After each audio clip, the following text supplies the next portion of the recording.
Good morning, welcome to Flight Paths. My name is Simon. Good to see you. Hope you're doing well today.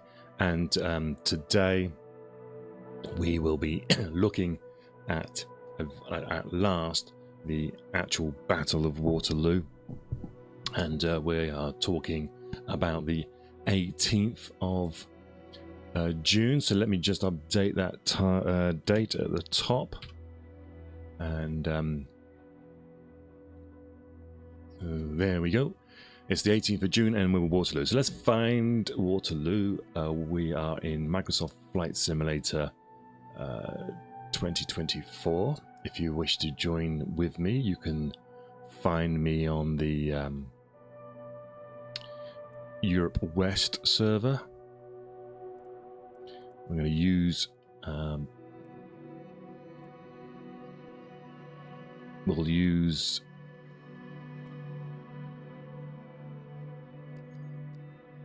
live weather. I hope you're good. If you're new to the channel, then I always see that the first minute or so people seem to sort of disappear. So I'll let you know right away. This is going to take a while. This whole series has been going over a couple of months, and so we're not in any rush here. So this is the slow burn. It's designed to be a discussion, so please join in with the comments. Even if it's you're watching later, feel free to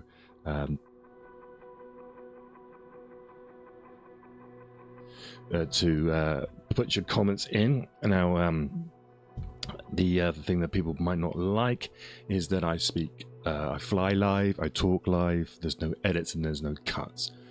One, I'm lazy, can't be bothered to do all that. Two, it means that you know it's a real person behind the stream.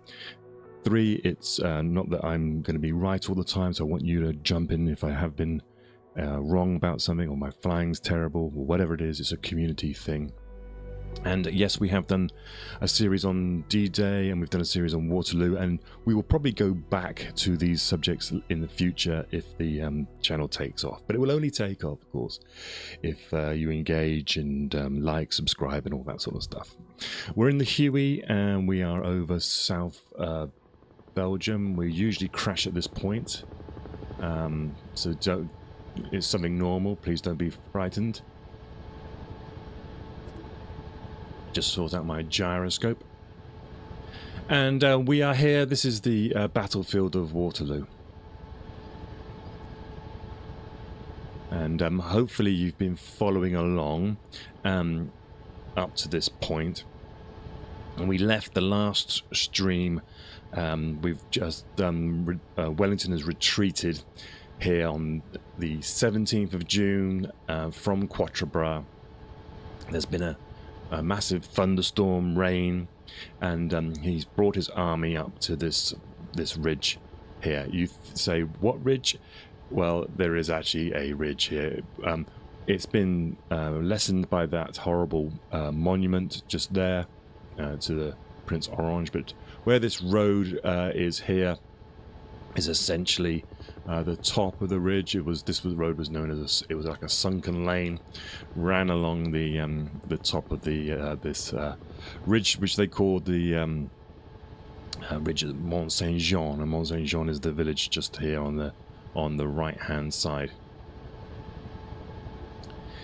We will get out of the helicopter and have a little closer look at this place. We're going to get very familiar with this battlefield, don't worry. But you can just give the sort of the general scope at the moment. This modern road here obviously wasn't there, but the extent of Wellington's lines basically came to this place called Hourgemont, the Chateau Hourgemont, which is in these trees down here. And he also had some troops on this side at Braine-l'Alleud. That was to cover his right flank, and we discussed that as well. He some of his movements, positioning of his troops, still Wellington was probably still concerned with his right flank at this point. This is the chateau here of Hourgemont, This is his right flank, and basically the French are over here on the another sort of ridge, and we'll fly along that.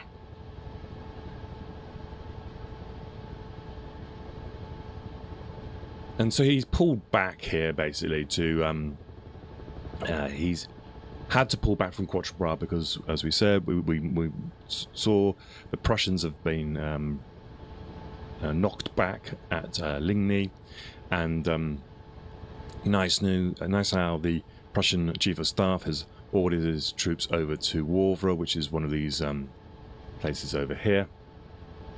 And so Wellington's had to bring back his army too in parallel.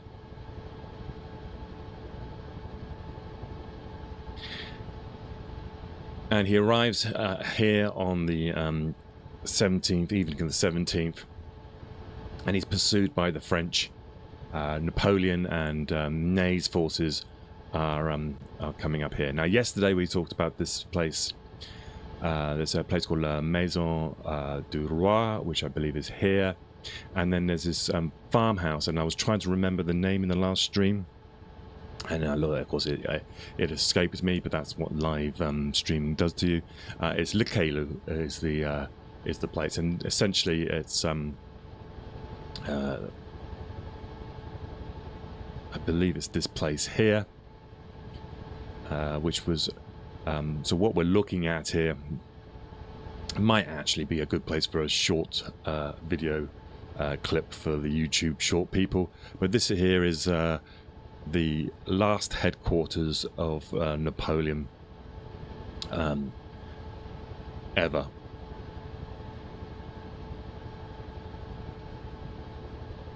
And we'll stay in the helicopter. We're going to do a bit of a relaxed stream today. We'll do we'll get into some of into the flow, but we'll just wait for some people to join up. I'm a little bit early today, and we have here below us the village of Place Noire, I believe it's pronounced. So this is very important. This is where battles will be fought between the basically the French reserves and the Prussians, who are streaming across out of this wood on the right hand side here. Now this wood, I believe, is called the Paris wood, and this is where the Prussians will be coming from. And what we're going to do today, we'll start discussing what times the Wellington was aware of the Prussians in this area. When was Napoleon, more importantly, aware of the Prussians in this area? And as you can see, this is the I believe it's called the Paris Wood, and this is the place where the Prussians would come through.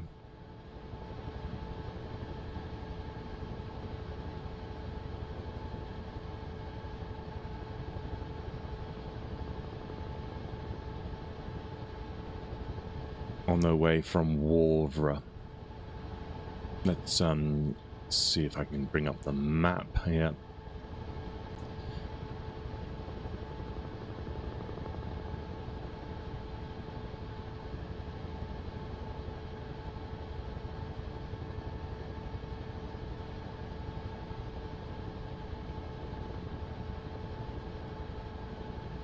So you should get familiar with some of these names here. This place here, for example, is pretty important. This is a steep sort of ravine going down to a river. Prussians had to struggle over this river, dragging their cannon. And remember, the weather on the previous day had been terrible, so a lot of these roads here, like this one, presumably was the one that they came down, and was described as a mud chute. And as we come across, we'll see that this is the distance that the Prussians have to make we're looking at over here at the place called Biège and Wavre, and we've got the live weather on today, so Belgium is providing that sort of summer June weather of warm sunshine and then heavy showers, typical. But by the way, the geology around here, I believe it's kind of like a limestone, and the mud is quite in the valleys is quite cloggy, so it affects the movement of artillery, and Prussians definitely struggled to try to get their artillery over the distances that we're going to show here.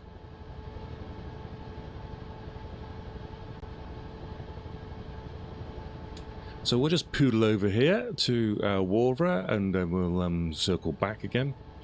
If you've got any questions, then just let us know. Once more onto the breach, my friend. That's true. Oh, hello, guys. So what we've got today... Oh, you got your glasses on, and you got your orange. Nice, looking good in orange. That's Guy at the back.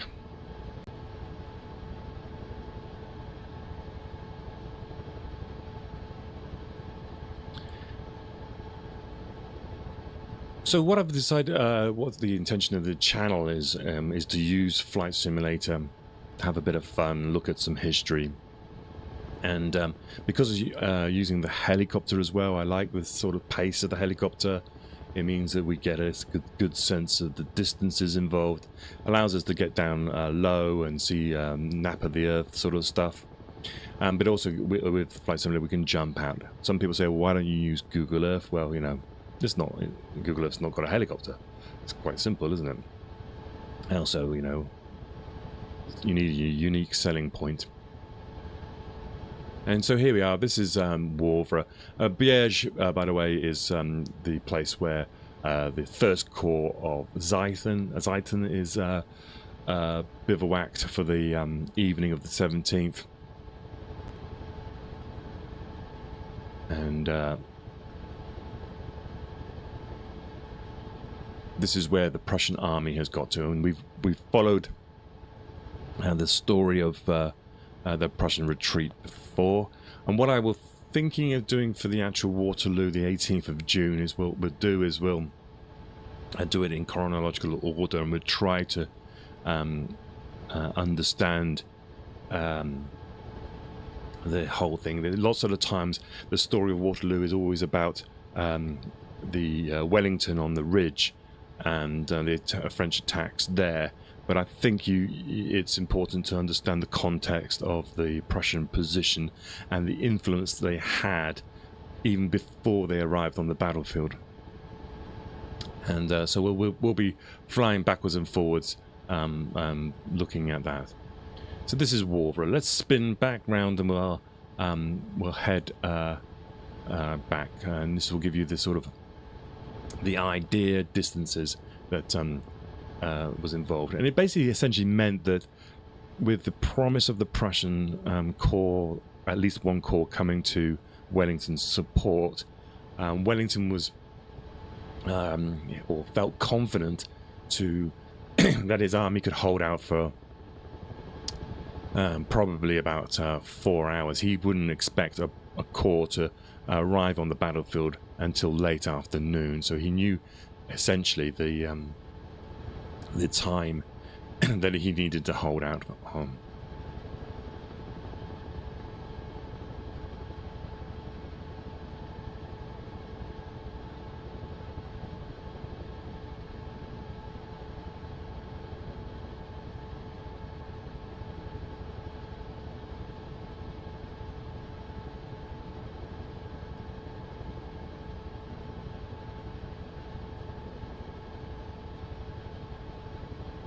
That's a good opportunity, by the way, to say hello to the new follower on YouTube. Good to see you. I hope you're enjoying it. And I'd like to ask people to press a like on a few of these videos if you do enjoy it.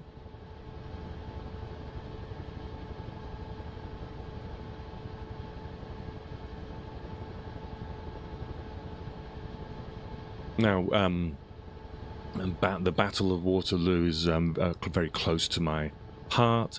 It was something that I first got interested in when I was a kid, around about 13, 14 years old. We used to war game this using lead soldiers. And what you find is that every time you look into it, there's different nuances. And it's a fantastic mix of politics and topography and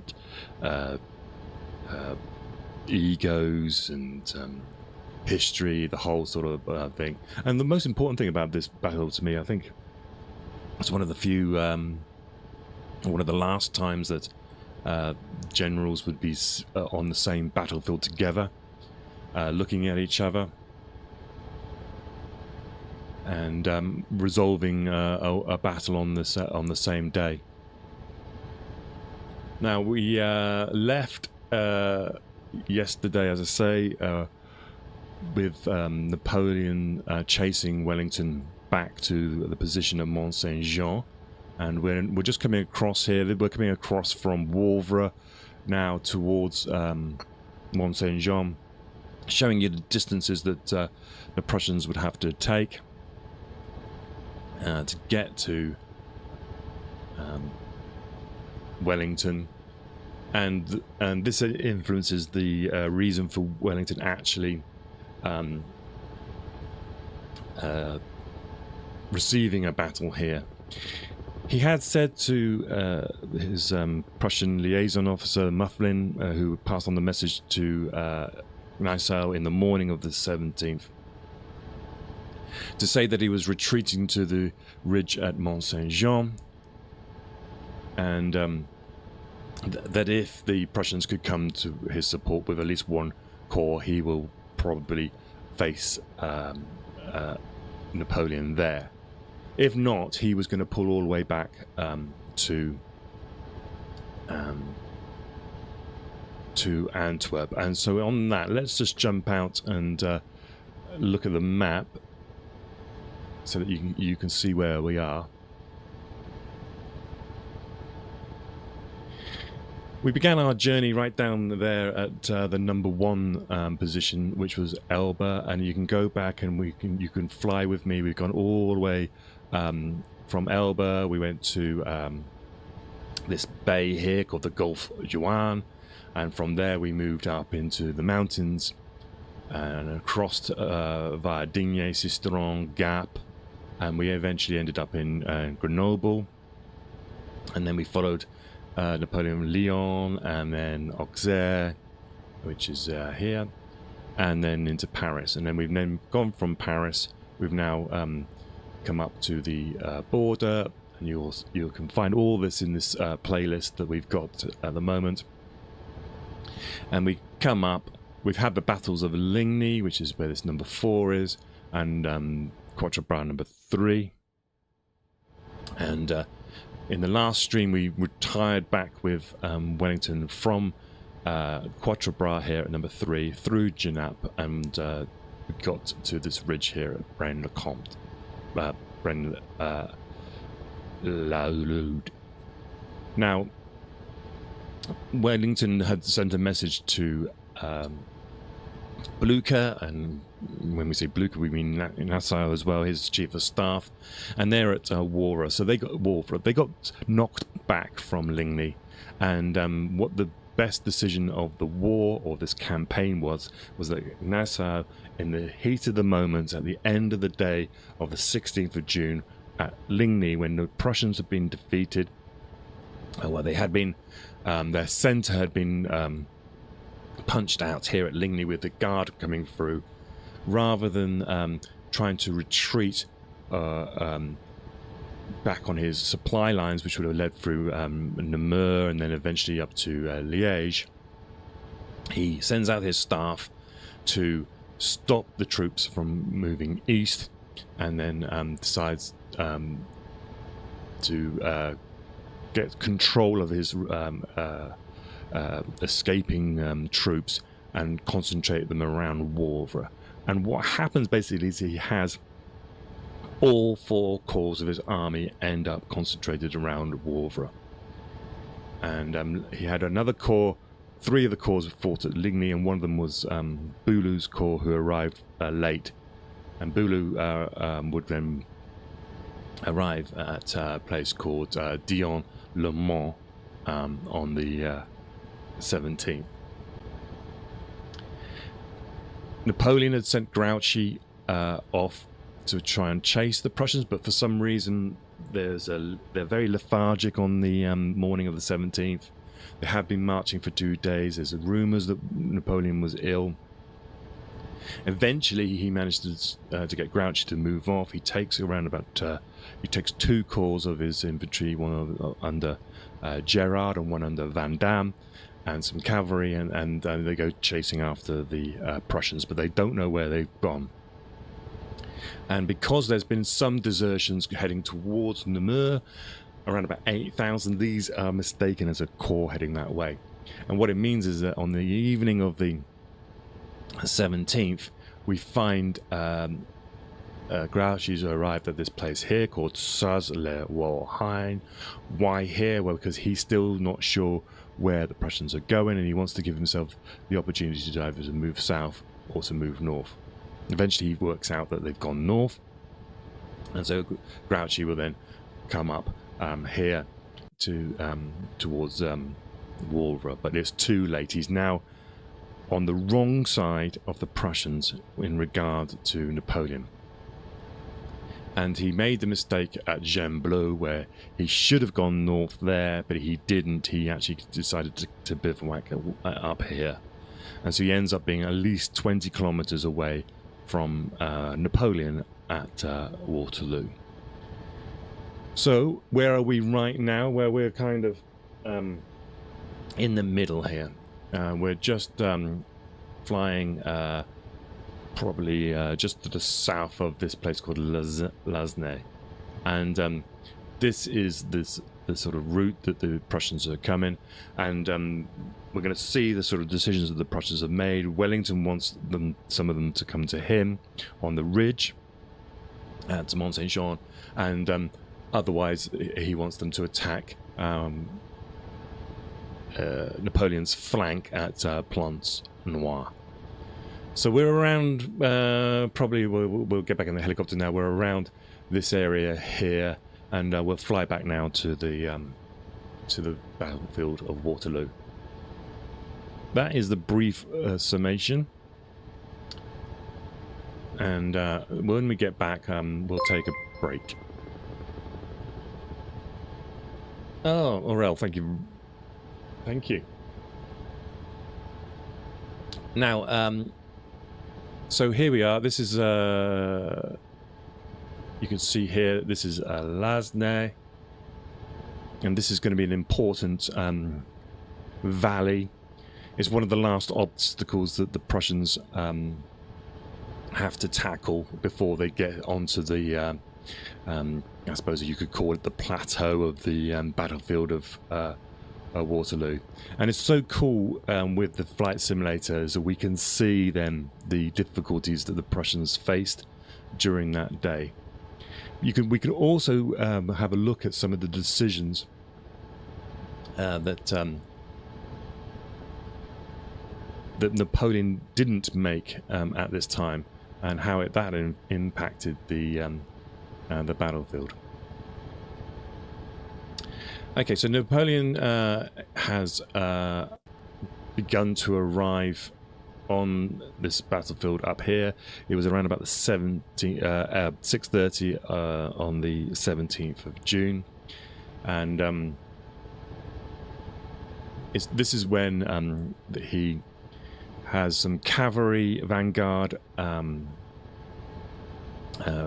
chasing after basically Captain Mercer's Royal Horse Artillery. Captain Mercer was under Major MacDonald, and when they came up to this the ridge at Mont Saint Jean, Mercer turned around his cannon, fired a shot, and at the same time he said there was this cannonade goes along the ridge, and it was a symbol basically to the French that their a chase would end here, and this would be where the armies would bivouac for the night.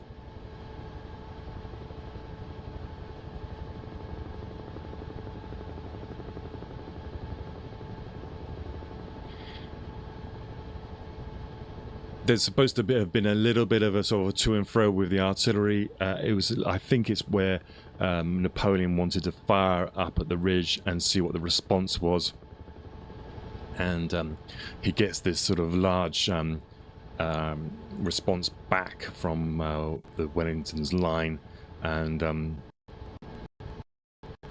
we are jittering on the...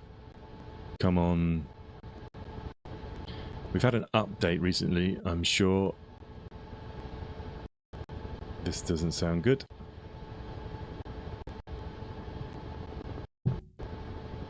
Okay, this might have to restart the simulator here. Oh no, it's fixed itself. Okay. This is Napoleon decides that obviously Wellington has paused here for the night. He's not sure whether he will be offering a battle in the morning, but he does turn to his. It's believed he turns to d'Erlon, his commander of the First Corps, and he says, "We'll see tomorrow." Basically.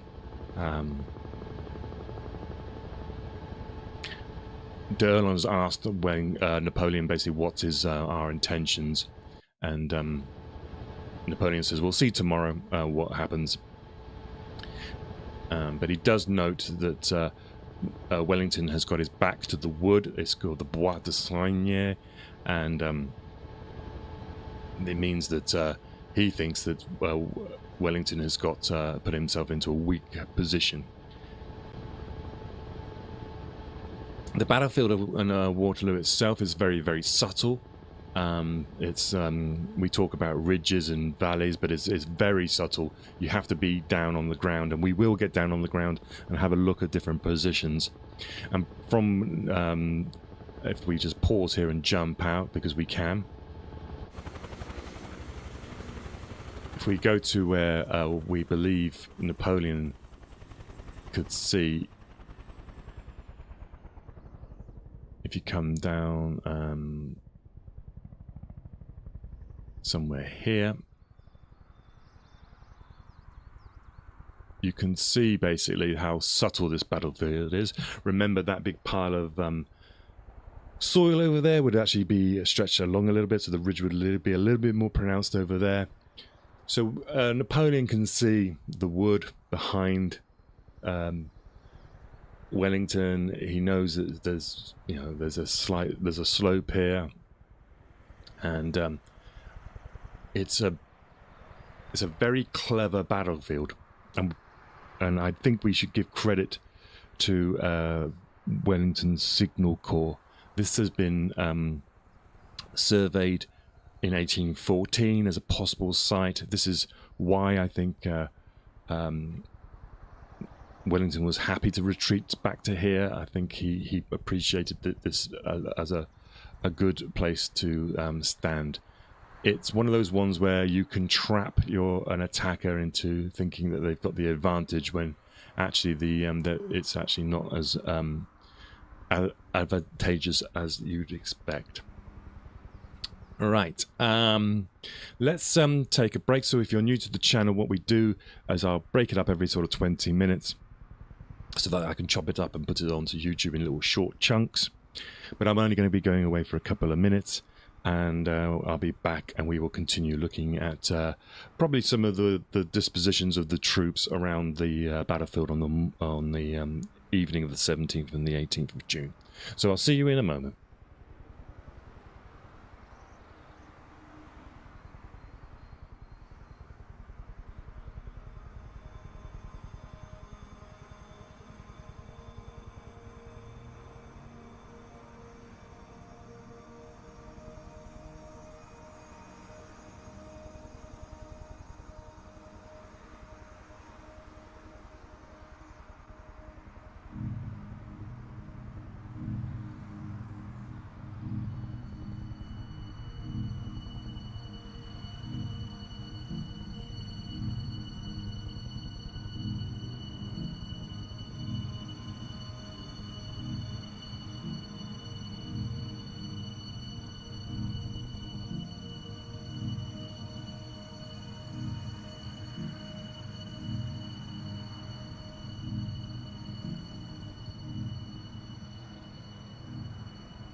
So welcome back to Flight Path. My name is Simon.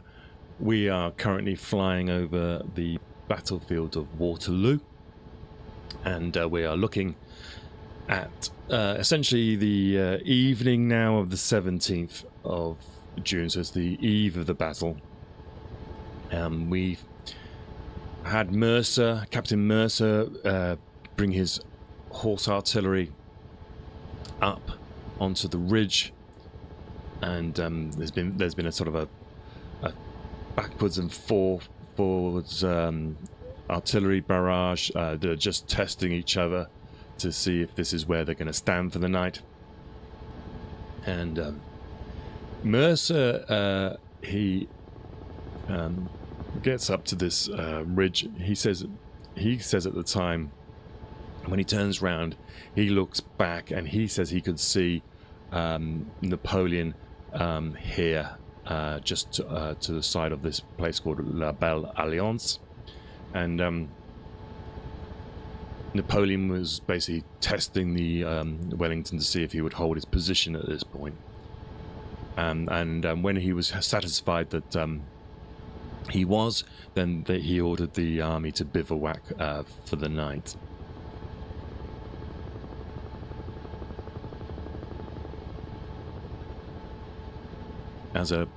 This is the ridge here, so Wellington's army will start bivouacking along here. Interesting enough, at this point as well, that it's been raining all day long. Mercer gets a bit short with a guy who he thought was an amateur from Brussels. He had a shabby attire, drab overcoat, and a round hat, and he gets short with him, and it turns out that he's getting short with Sir Thomas Picton, one of the commanders of the Wellington's infantry. But it just goes to show that there's a lot of sort of tourism around this battlefield. We talked about it before. The Duke of Richmond, for example, was riding forwards and basically trying to get a view of the battlefield and pretend to be a soldier. And so there seems to be quite a lot of this sort of people coming down from Brussels to have a look. Mercer would go on and he said he would bivouac in a orchard which is attached to a large farm. He doesn't mention what that farm is, but presumably behind near Mont Saint-Jean.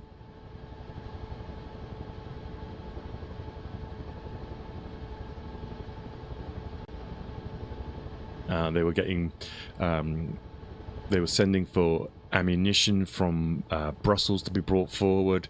Remember, he only had 50 rounds on his return from Quatre Bras. Those 50 rounds that he had used up essentially by Genappe, and so when he got up here he needed to rearm.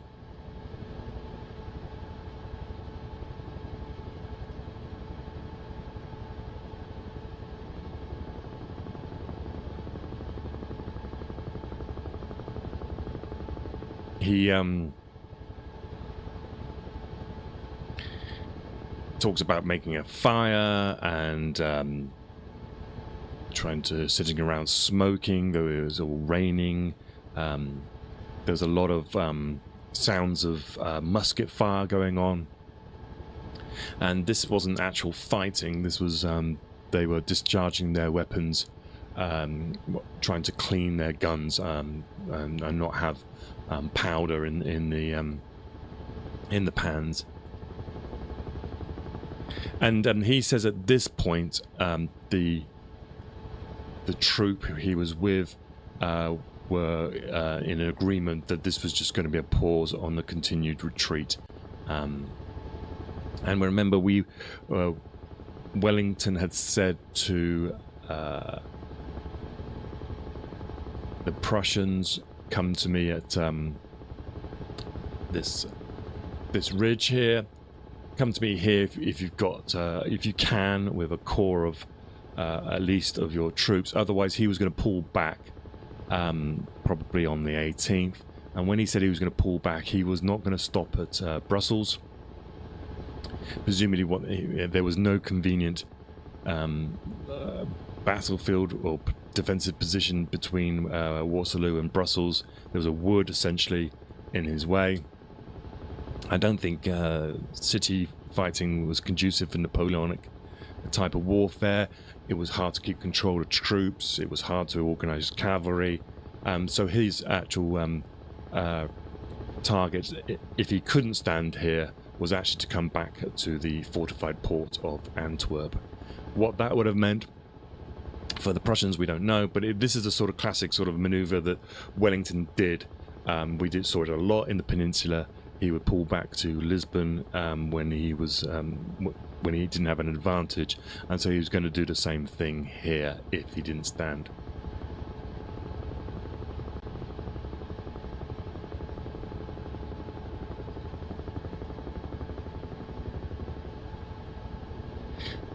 So the nights before then, let's Victor Hugo, Les Miserables, said, had it not rained the night of the 17th of June 1815, the future of Europe would have been changed. What did he mean by that?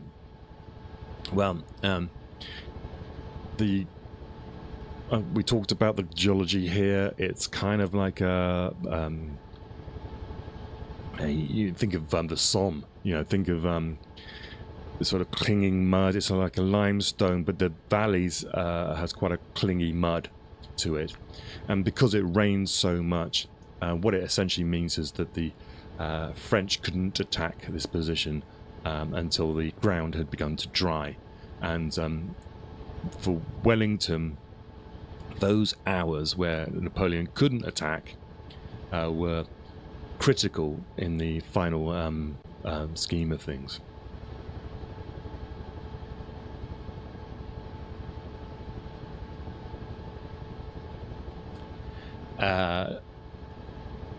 Napoleon had supposedly had a good line at this time. He says something like, "A battle, gentlemen, are you sure you know what a battle is? Between a battle won and a battle lost, there are empires, kingdoms, the world, or nothing." He's believed to say that in his farmhouse at Le Caillou. And we'll spin around here and we'll go and have a look at that. I'm going to try and keep in the helicopter as much as possible to begin with, and we will be jumping out to it when we start looking at the actual battle itself, because it's easier to spin around. But you just get a good sense of the slopes here. We're going down the slope now. This is La Haison. This is the centre of the position, Wellington's position, and we're coming across here, across these fields. Now remember the fields as well. We mentioned this at Quatre Bras. The crops are they're probably head height, or even higher. They're not this sort of genetically modified stuff at a certain height. This stuff was quite high. So when we talk about the troops hiding in the crops or being surprised by things, it's usually because they literally come across units in the fields because they're so disguised by them.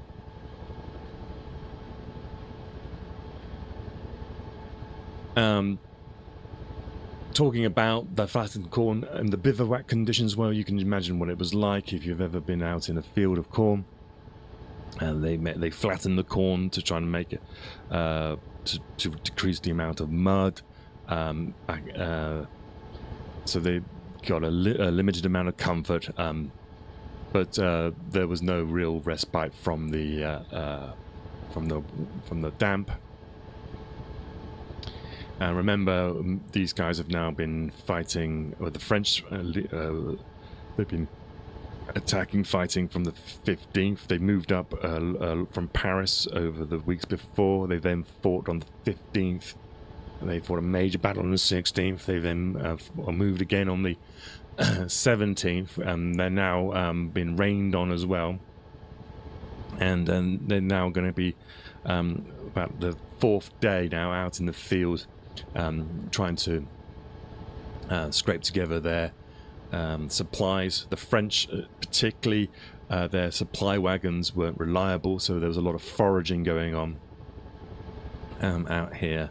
But you've basically got cold now, damp soldiers, unshaven, whatever, you know, not having enough food.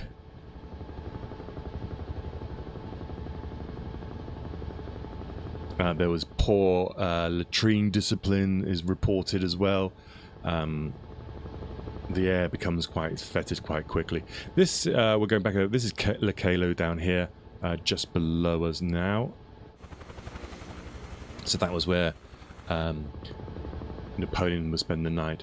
And La Maison La Roi is, I believe, this place here, further up the road. And this was where Ney would have his headquarters on the 17th.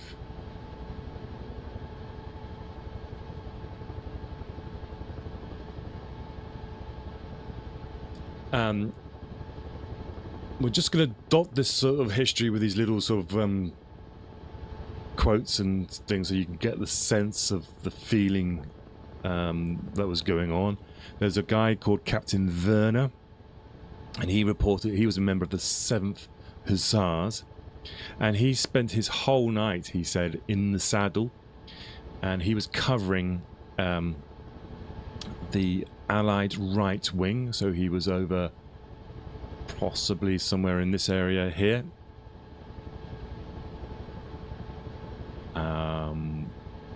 When we talk the right wing, we're like, this is Huguenots. He's in this area, possibly here, maybe down below us, maybe on the far side here. But that's the sort of, the Hussars tended to be these sort of patrolling, sort of wing management kind of troops. He was sat in the saddle over here for most of the night, and he reports actually over here that the rye field that he was in was as the crops were as tall as his horse.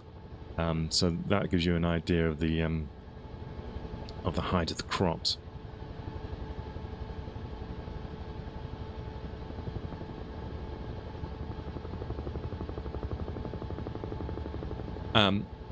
Just to give you a sense then of what's happening elsewhere, at 8 o'clock in the evening on the 17th, we get the vanguard of Van Damme's corps.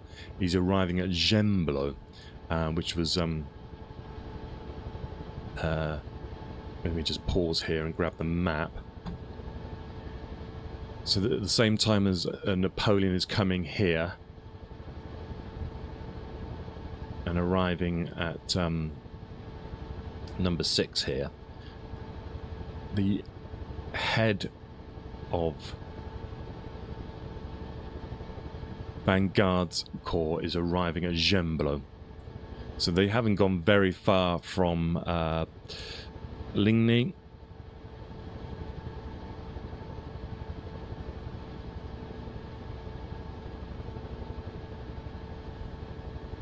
And they are not in contact with the French.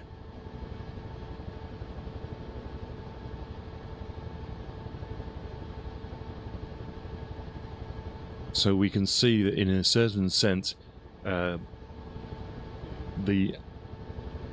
got the Prussians coming sort of more towards Wellington's position, and you've got the French going away from each other.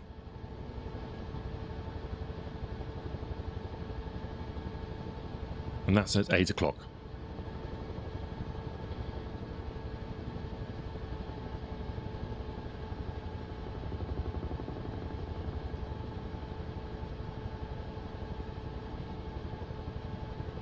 Okay. And around about this time, we know that Napoleon dined alone in his headquarters here, where the white dot is. At the same time, it's believed Wellington was up. I believe he stayed the night at the an inn in Mont Saint Jean. So if we spin around, we'll go and see if we can find that. And at the same time, this is when it's believed that Uxbridge, Lord Uxbridge, who is technically the second in command of Wellington's army, asks Wellington what his plans are for the day. And Wellington replies, who will attack the first tomorrow, I or Bonaparte? And Uxbridge replies, Bonaparte. And the Duke then says, well, Bonaparte has not given me any idea of his projects, and as my plans will depend on his, how can you expect me to tell you what mine are?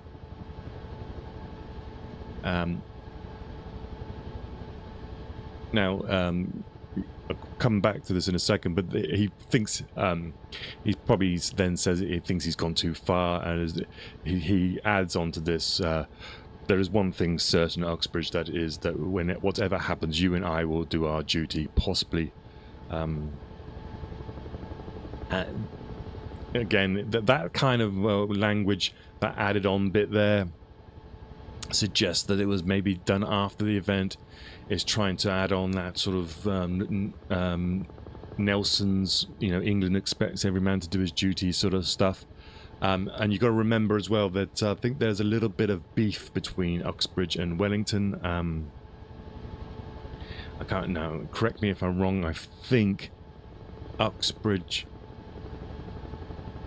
had possibly had an affair with one of Wellington's family. I can't remember now. It was something along those lines. Anyway, it was there was supposed to be some beef between the two. Down below us here is the somewhere here is the village of Mont Saint Jean. Obviously, there's been a lot more houses added. If we just jump out here, actually, we might be able to see.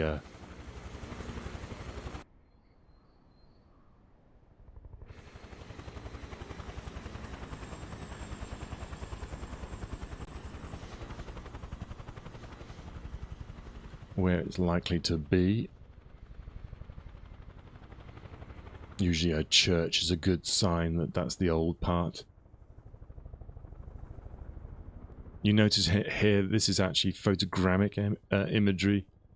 So photogrammic imagery on top of satellite imagery. And this is one of the reasons why I wanted to do this, because it's now has this.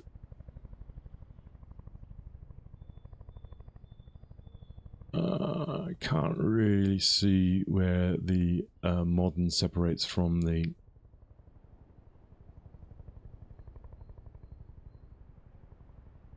old. You can kind of see though where this forest was, and the suburbs have obviously now crept into this area. But you can see how big the forest below.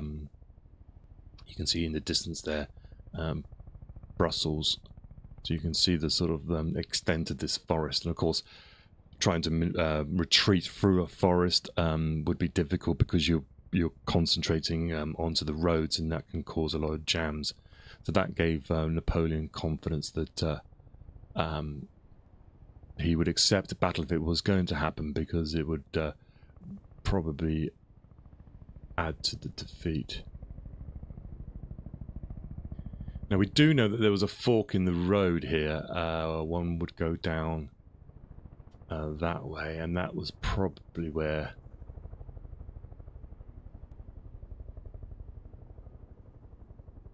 So we might be here. This is actually Waterloo itself. The Battle of Waterloo was believed to be named after this place because it was the closest place that had an English sort of sounding title to it. As you can see, it's quite a distance away from the actual field itself. Anyway, let's jump back in the copter.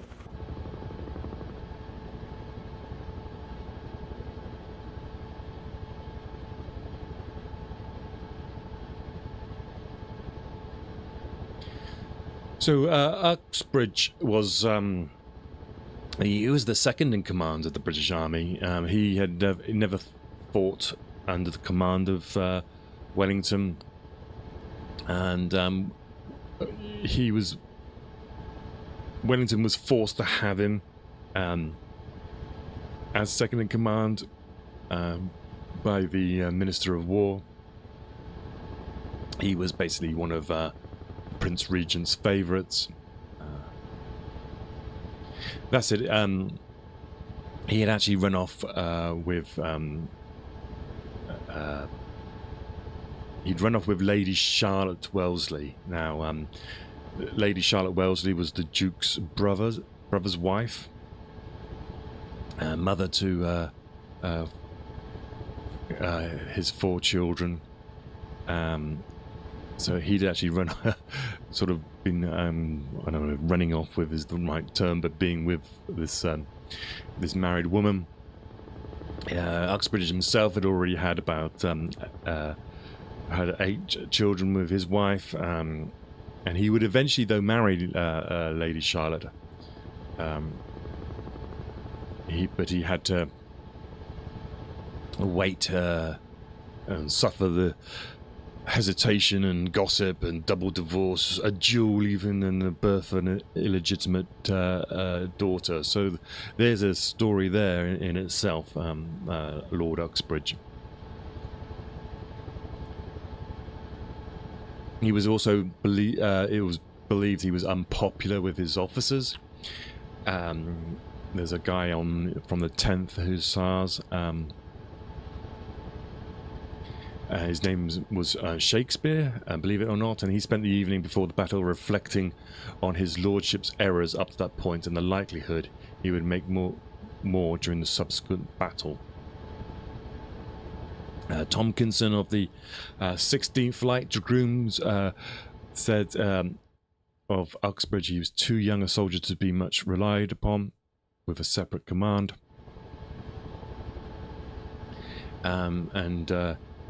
Uxbridge likes to wear the uniform of the old regiment of the 7th Hussars.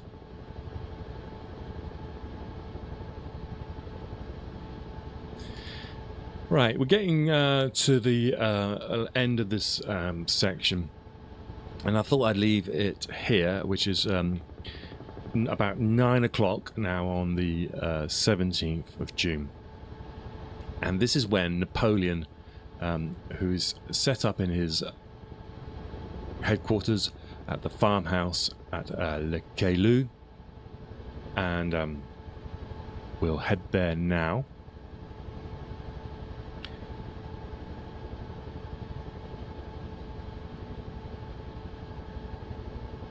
This is, by the way, the villages of Papelotte on this side. So we'll head to Napoleon's position. This is Le Caillou is about 1.5 miles from La Belle Alliance, which is just here. At 9 o'clock in the evening, it's believed an officer reports to him that a patrol had been sighted. A patrol had sighted a Prussian column marching on Wavre. So this is the first inkling that something might not be right. Up to this point, Napoleon had thought that Blucher's army was not in a condition to fight, and that even if it had moved too far east and wouldn't be able to support Wellington on the next day. And he also thought, even if that was the case, he had Grouchy probably in between him. So this is the first time that he actually finds out that maybe the Prussians have got themselves to Wavre.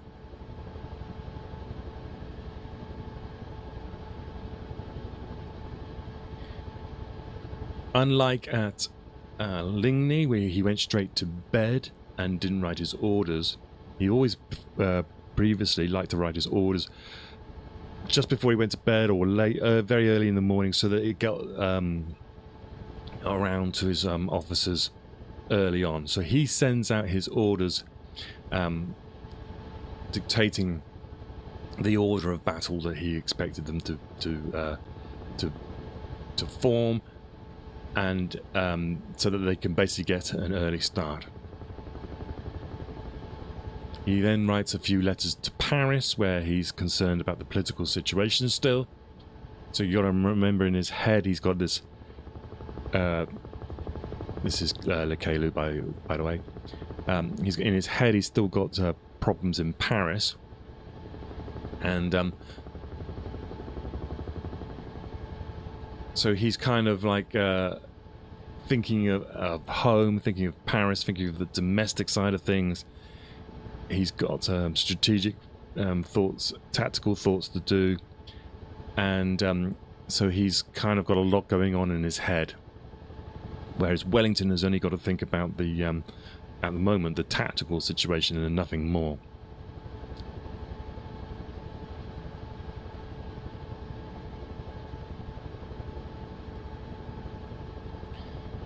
And on that note, then, we shall pause here.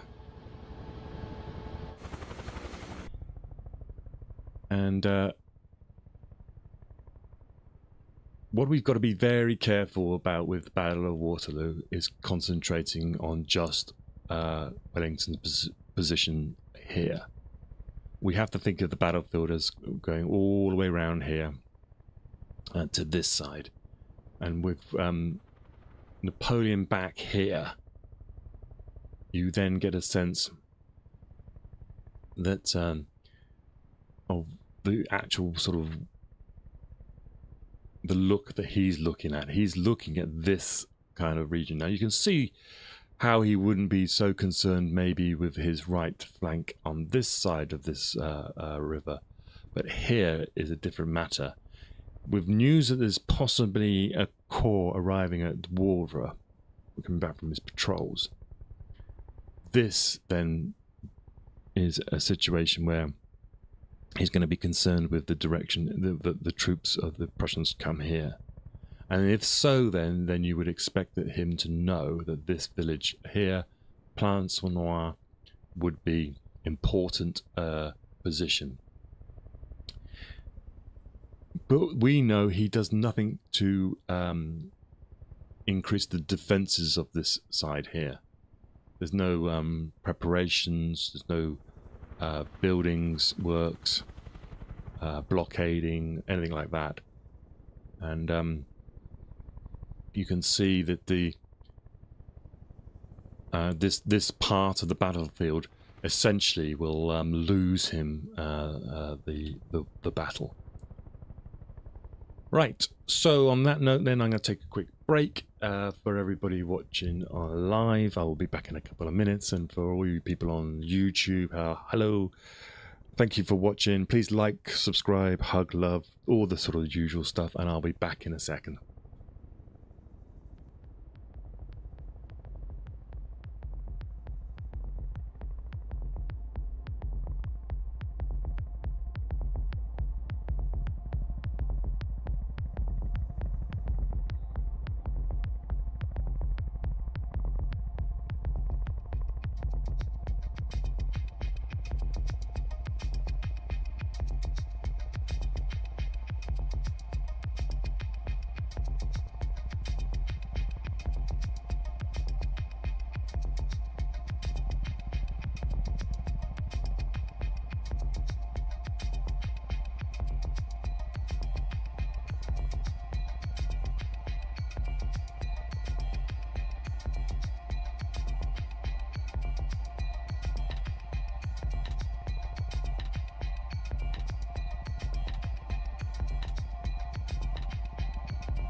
Thank you, Aurel. I'm glad you like the concept. It's true. It was. I like Flight Simulator, but there's only a certain amount you can talk about when you're talking to yourself, flying around, and I just love this ability to see the ground, see the topography, see the distances, and you get a lot better understanding then of what happened at the time. If you, we've done a series, by the way. Thank you for everyone who's has been watching. We've done a series on D-Day, and we've done a series on Waterloo. Now, I will admit, it's been a learning process for me, and as I've been trying to improve the channel as I go along and get into the rhythm of things. And so we will probably revisit some of these areas again. So don't worry if you feel like you've missed out. But we are going to be flying around the world, in a load of different playlists. We'll do basically anything that I'm currently reading at the moment. We're going to be looking at. I've got ideas for doing things like the English Civil War, American Civil War, Vietnam, Second World War, of course, World War One, Anglo-Zulu War, Falklands War, anything basically which will benefit from flying over the ground. And it's designed to be a bit of a discussion as well. So it's not here to be me lecturing. I'm going to prepare, but I'm an amateur when it comes to history and flying. So I'm hopefully just going to be sort of hosting and discussing it. So if you have any information, or you think I've said something wrong, or you want to see somewhere, and then just shout out and we can go and do that. If you're watching back on YouTube, I tend to put up these playlists above here. You'll see ones popping up at the beginning, which will be the Waterloo playlist, and then there'll be a D-Day one, and there's also a what I call my chat people, the co-pilot request list. And so if you think there's somewhere near here that is interesting, just shout out and we can go and have a look at it. Vietnam stands out to me because the country is still littered with remnants of bases and airfields. That's going to be fun. Yeah, well that's the other thing. Because this is satellite imagery, you can still see relics on the ground, and for example, if you go to the D-Day playlist, you can still see the bomb craters in Normandy. You can see them all around the Pont de Hoc. You can see them all along Utah Beach. There's Operation Goodwood. You can see where all the bomb craters are still on the ground there, because even when the holes are filled in, it's obviously filled in with different type of soil. So when you get this sort of these patches or dry weather, you can still see a lot of the sort of literal archaeology. So yeah, the Vietnam will be interesting. The only problem with Vietnam would probably be that the trees are always put on by the flight simulator, but we're definitely going to have a look up there, and we'll follow some of that sort of those campaigns down. The next one after this, I think, was going to be the Falklands War, just as a heads up, and we will then probably go to do. I wanted to do one where we were flying along the trench roads of World War One from the Alps to the sea, and see what we can see on that. Okay, cool. Right, where were we? We were at 9 o'clock at night on the 17th of June, and we're here at Waterloo. Napoleon is in his headquarters, and he's received a report that a possible corps of Prussians have been seen advancing on Wavre, which is to the east. He has got all these issues going on at the moment. We know that he was worried about the domestic situation back in Paris, and I think that impacts his urgency here to get this campaign over and done with. He needs a victory Otherwise, his political situation at home is going to deteriorate. We know he's got health issues. We're not sure what that was, but he has these sort of bouts of lethargy and then sort of mania. And you got to remember, he's been in the saddle basically since the 15th. He finds his carriage uncomfortable. He prefers to ride his horse, so there's something going wrong on there, which we're not sure what it is. On the evening of the 17th as well, he goes to bed, and he has an evening that is fits and starts. He's interrupted several times. He is believed to get out of bed quite often to go and check on whether Wellington has continued his retreat.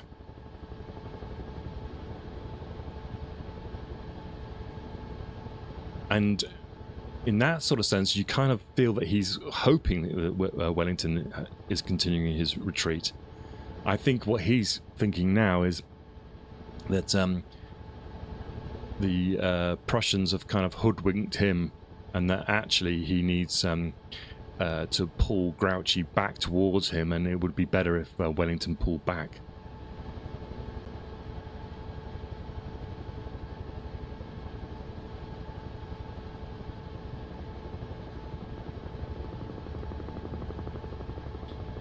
Do you think he should have retreated, Napoleon? Well, this is the thing, isn't it? We'll look into his knowledge of what was happening on his right flank. I do know, and this is a heads up, that around about 2 o'clock in the afternoon, he definitely knows that the Prussians are going to start pressurizing his right wing. At that point, it's like, how easy is it to disengage? At the end of the day, once you've sort of joined battle, how easy is it to pull back? He could literally, I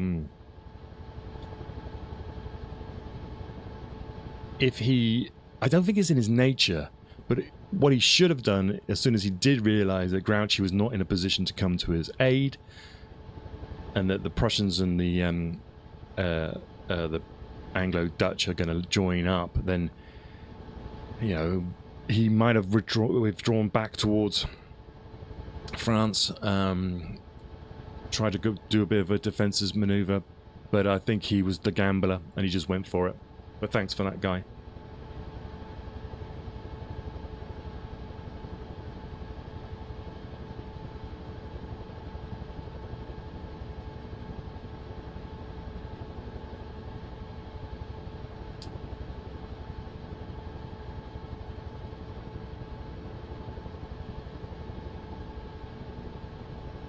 Okay, so we're around about got to about 11 o'clock now on the 17th. The Wellington receives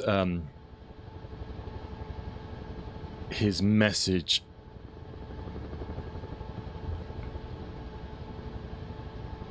from Blucher. Now,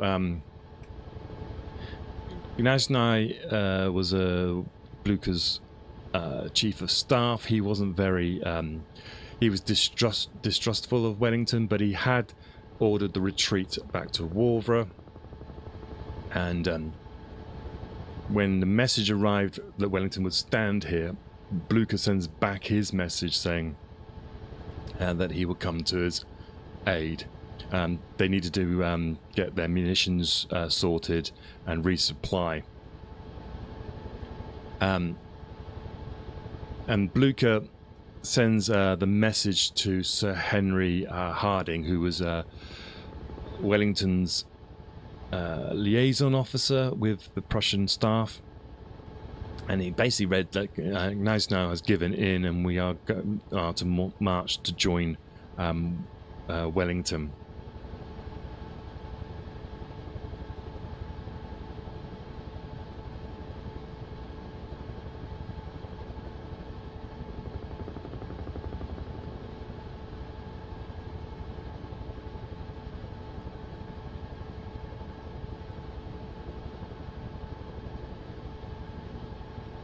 Now remember, the French are still coming up here. We've got columns and columns of troops coming up. So actually what happens is that a lot of the French troops, even though the British and the Anglo, the Belgians and the Brunswickers are having a miserable night, the French are moving up in the night, still trying to get to the battlefield, coming into this area here. So they're having an awful time. And so this adds to the delay the next day in them getting ready. And let's talk about the conditions. Lieutenant Hope, he wrote a letter. He said, fancy yourself seated on a few small twigs or a little straw in a newly ploughed field, well soaked within 6 hours of heavy rain, your feet 6 or 8 inches deep in mud, thin blanket your only shelter, cold and wet, hungry, without a fire, without meat and without drink.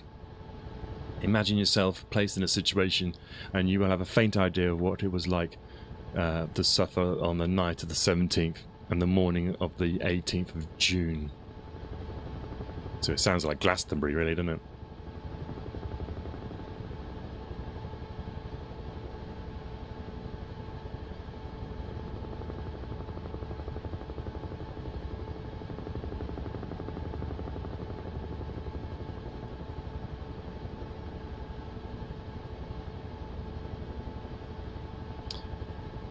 Okay.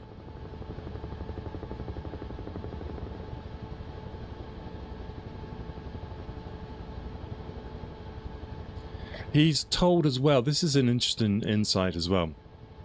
If we turn back and head towards the battlefield, this lieutenant, it's a letter from Lieutenant Colonel Webster. He wrote this in 1835, and he was told that when he got to this ridge, and these are members of the Royal Horse Artillery, by the way, they were told to find a practical road which would lead parallel to the main road through the woods of the Soignes, and he in order to go to the left of Brussels. So, and this was in case of retreat. So that suggests, let's just pause and grab the map. So that suggests that they not only did they were thinking they were going to stand here, but they were preparing to know their retreat in case they had to. Now, of course, Royal Horse Artillery are likely to have to use the roads and the conditions, so they were told to go and look for a road, not the main road with this one here, because that is obviously where presumably the main infantry would have to go down, but they were out to scout these sort of side roads that would go around Brussels this way. So they were still planning at this point, Wellington's army, their retreat in the morning.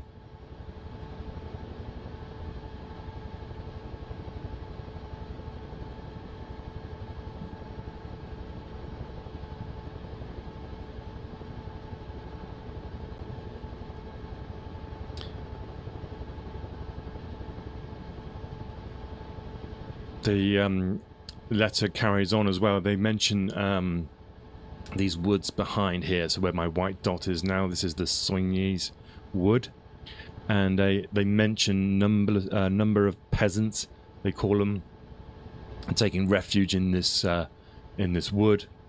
They had all their possessions, cattle, pigs, and things like that. Because you got to remember, the French and the the Allied armies, they're trying to live off the land a lot of the time, because their supply trains aren't getting through. So a lot of these farmers and villagers are taking what they can and trying to save it by pulling back into the woods here.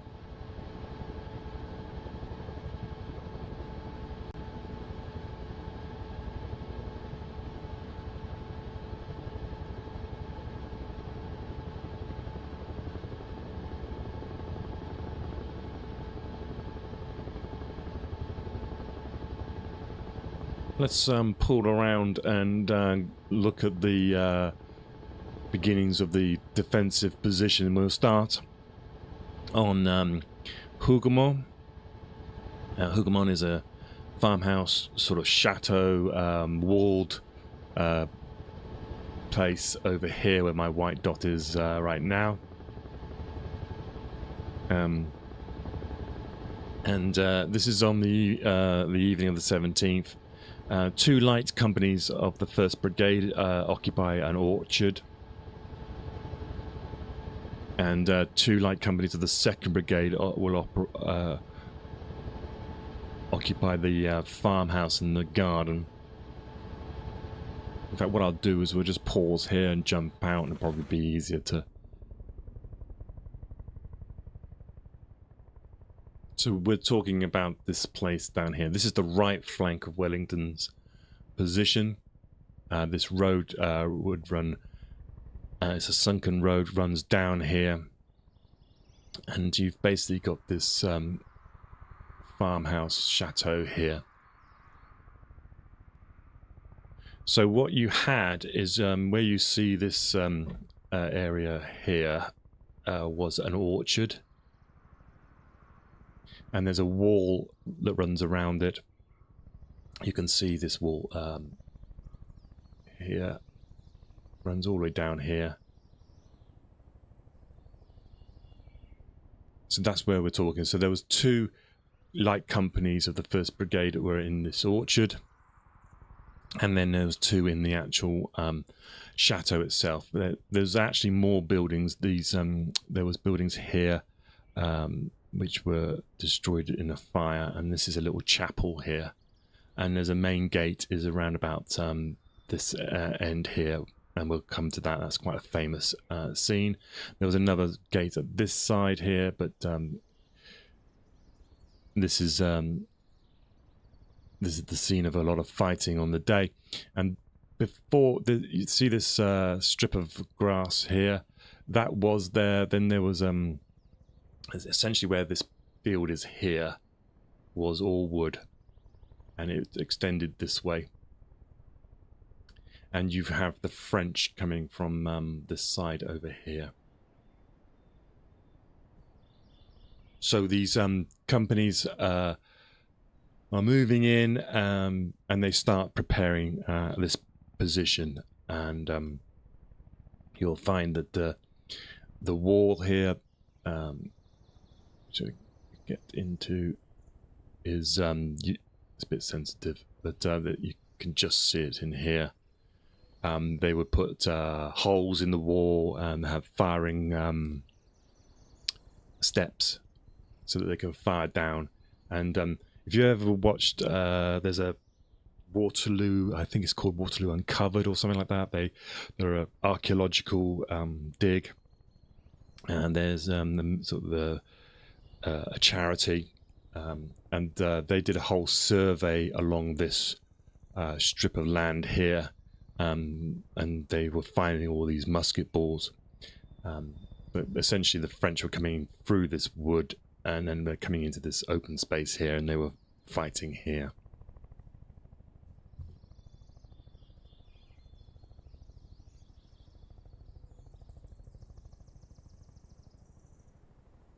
So they would spend the whole night reinforcing this place and preparing for battle.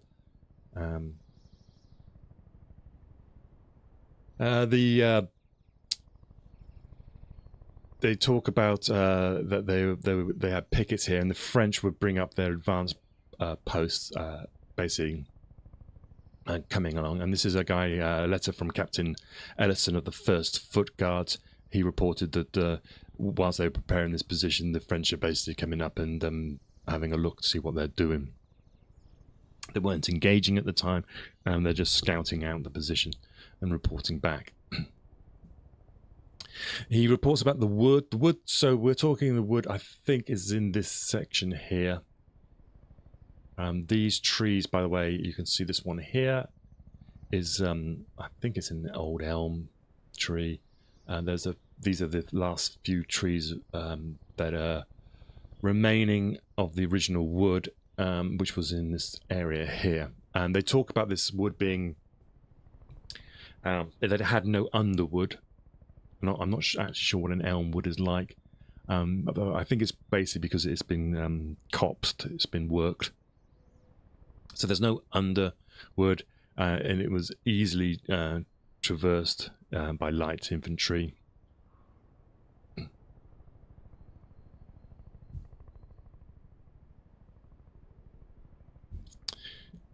And we then move over. So that's Hougoumont. We'll come back and see that in a second. God, I hate that thing. This is the Panama. This soil here was taken. Basically, you can almost see where it was taken. This was the ridge. This is La Haye-Sainte, and this is the centre of Wellington's position, forwards of the ridge.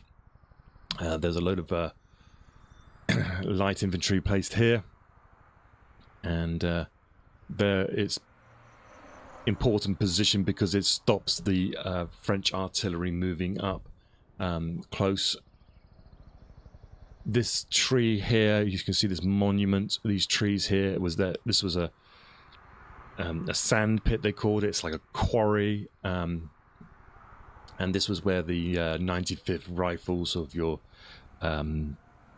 sharp fame were positioned. So with their rifles, they will be able to essentially aim at key people, essentially officers, artillery people who are marching up from this way here. And on the left hand side of the position was the villages of I think it's called Papelotte, and it was kind of these buildings here. There's a sort of collection of farms, and again, this side of the battlefield wasn't so populated by Wellington. It was a little bit lighter because essentially he was expecting the Prussians to arrive from this position. And when we come down here, we can see the famous reverse slope. So if we're around back here, you can see how the French artillery wouldn't be able to fire directly on you. And this is where he would preserve, I suppose is the word, his infantry from the Grand Battery of the French. And this is a tactic that Wellington developed, I suppose, in Peninsula. There was a case, a battle in Italy where disciplined troops in a line could fire on columns, so he could hide his troops down here behind this ridge. And essentially in the crops as well, remember the crops are high, the ground is sodden, so any French artillery battery assault would be hitting the ridge rather than hitting his soldiers. And we'll talk about the French positions as well in a moment. Right, that seems like a good place then to take another break. As you can see, we take it a little bit slow here. We're not in any rush to complete this. And we're going to get as best look into this battle as possible. We're going to absolute details, hour by hour. We'll look everywhere. We'll have a look, see what if things that people write about is absolutely true. Can we look into the eyes of these leaders and get understand why they made some decisions? And this is the sort of style that we do it. It's not for everybody, but you know, you can't win them all. So if you're watching live now on Twitch and YouTube, I will be back in a couple of minutes and we'll carry on talking. This will be broken up into sections for your entertainment on YouTube. And you can watch them back at whatever you like. There's playlists. We're on probably about episode 70 odd now of this. So hopefully that you can dip in wherever you want. And just to let you know as well that the music you hear in the breaks are by myself as well. Prussians is the name of the band, and you can check them out on Spotify and Bandcamp. All right, I'll see you in a moment anyway.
Welcome back.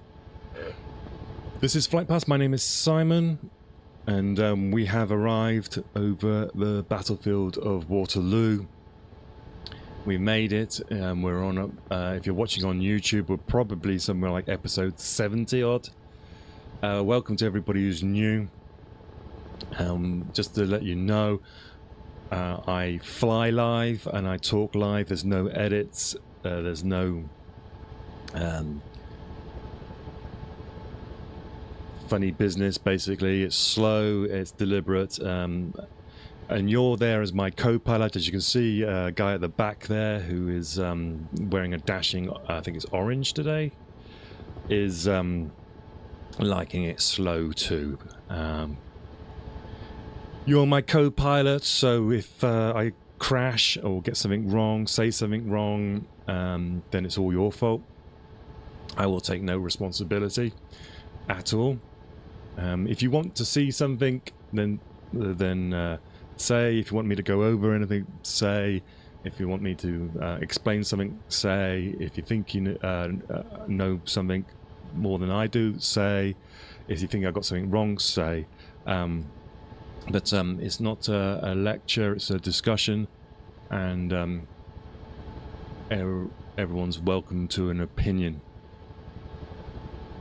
We have got to the morning of the Sunday, It's Sunday, the 18th of June, 1815. And if you've been following along, then we've got to the point where the French and the Anglo-Dutch army of Wellington has met up at this ridge of Mont Saint-Jean, just here below us.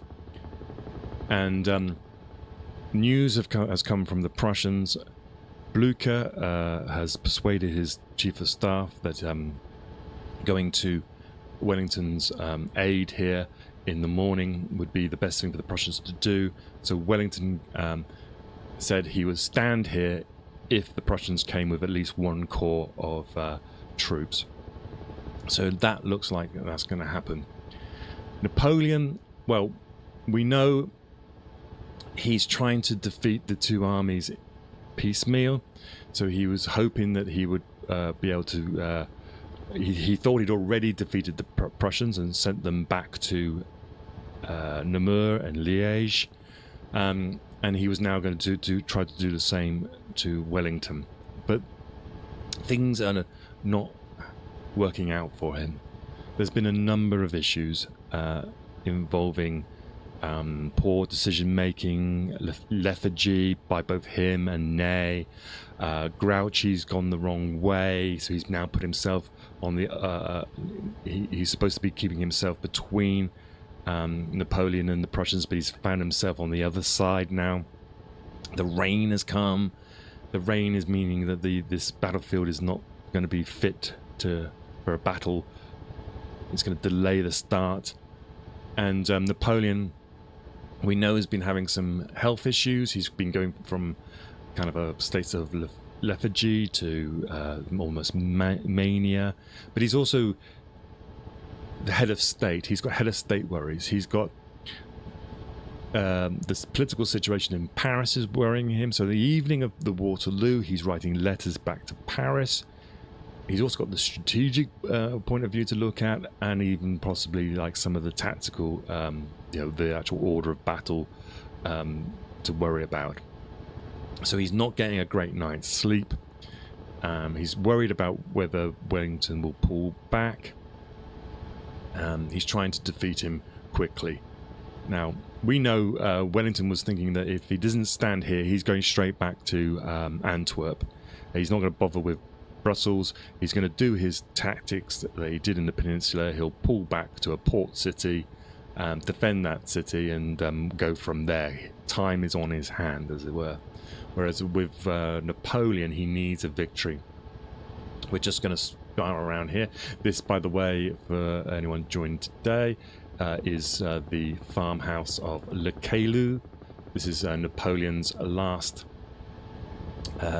headquarters ever, and this is this building here. So this is where Napoleon will spend the night on the 17th.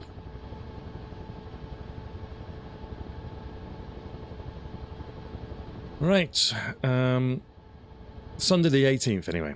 Lord Tennyson calls this the Loud Sabbath, and let's do it. We've come all the way from Elba, and we're now going to start this battle. We know Napoleon was spending his night here at Le Caillou. At midnight, he leaves this farmhouse, comes up to the battlefield.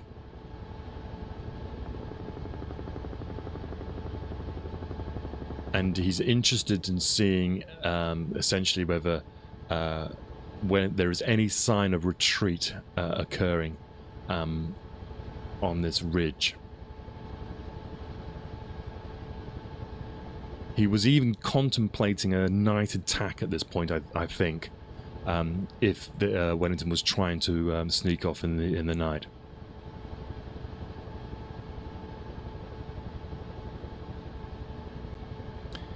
But he finds that it's relatively quiet, and he says there's reports that the night sky is lit up, going back towards this forest of Saunier, It's got the bivouac fires, and there was a faint rumbles of musket fire as the troops discharged their muskets to clean them, and but it was still raining at the time as well.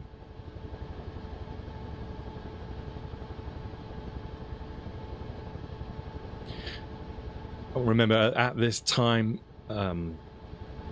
the French army hadn't really arrived. They're still coming up the road from Wavre.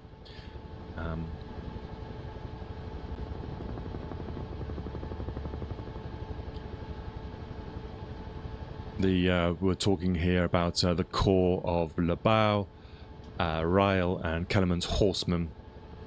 They are spread back all the way to Genappe, which you can see over there on the horizon there. So there's a long stream of French coming along, because the conditions now mean that it's really impossible for them not to use. They have to use the road, and so this is going to delay the troops coming up even more.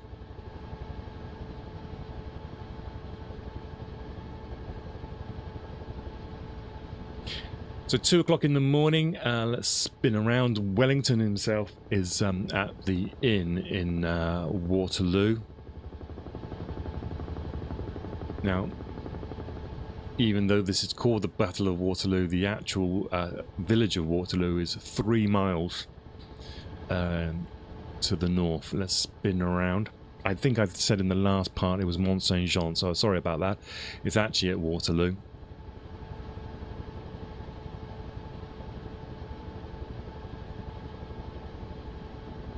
And let's and so you can see that marker there. Let's head that way.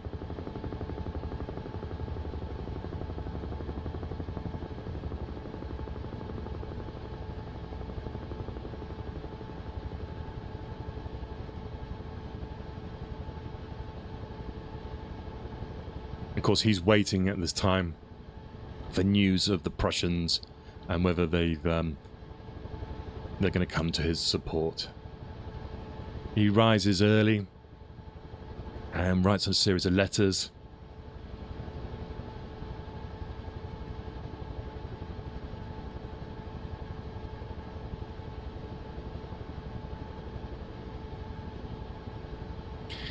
Now, from Wellington's point of view, he's in agreement with Blücher that the majority of the army, the French army, is in front of him here at Mont Saint-Jean, and that the only corps that's missing from the French army is that of Vandam's.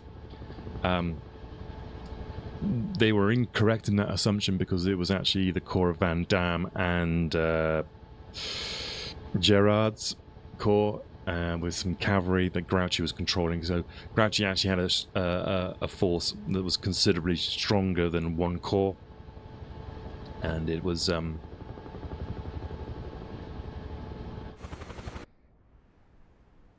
we are here then. This is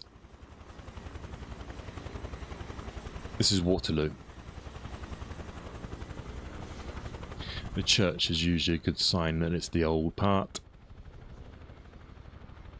So we're 3 miles now north of the battlefield, and somewhere in this area here was an inn that Wellington would be sleeping in. Yeah, so the corps that Grouchy had was 33,000 men, so that's significantly more than what Wellington and Blücher thought. So they actually thought most of the army was here at the French army was here at Mont Saint-Jean.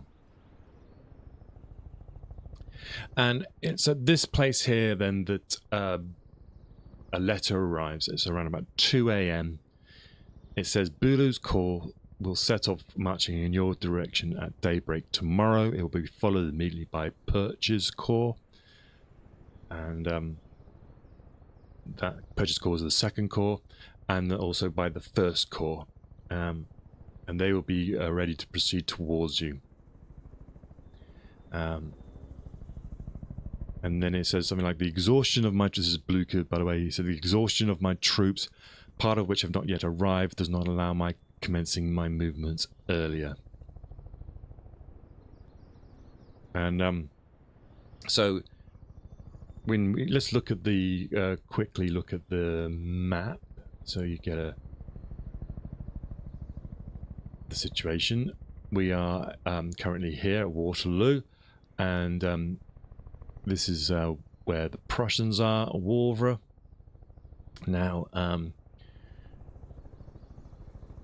the Bulu's corps, for example, is the one that's coming towards you, and it is coming towards him, but it's actually coming from the furthest point. Bulu makes it to this place called Dion-le-Mont on the evening of the 17th. And so essentially what happens is you've got Berge here is Ziethen's first corps, and just to the north of Wavre in this park here was the second corps of Perch. The third corps of Thielmann was assigned to be the defensive force at Wavre, and they were to be essentially deny Grouchy the ability to follow these other corps. So Thielmann will stay at Wavre, and what it means is that Bulu's corps has got to move through Wavre to pass through these other corps and head towards Waterloo, or the ridge at Mont Saint-Jean. So that will add to a further delay in the reinforcements. But Wellington had said he would stand here if one corps comes, and now Blucher's saying, I'm going to provide you with 3 corps. I mean, you can't really believe it, to be honest. It's like, okay, well, that's impressive. And so this means that Wellington is in a position then to make a stand in the morning.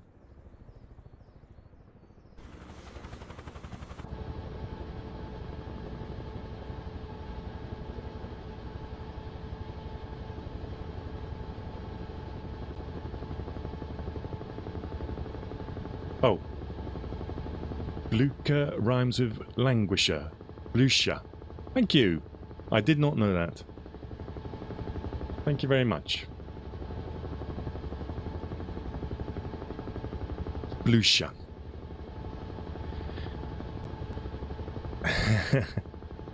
Well, there you go. Learn something every day. Oh, I murder all these pronunciations, but I shall try to say Blucher. But I've always said Blucher, so I probably will fall back into that habit. But Blucher. Blucher. Okay, Blucher. My German and French is terrible, so...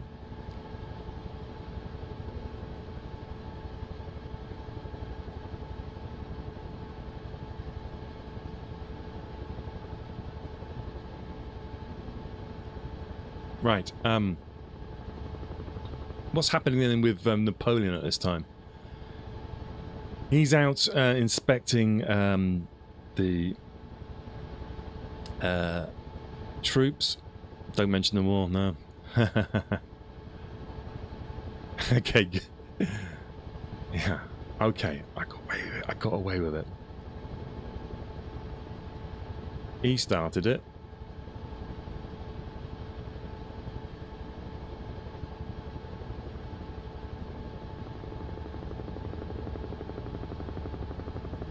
Some good Faulty Towers knowledge there.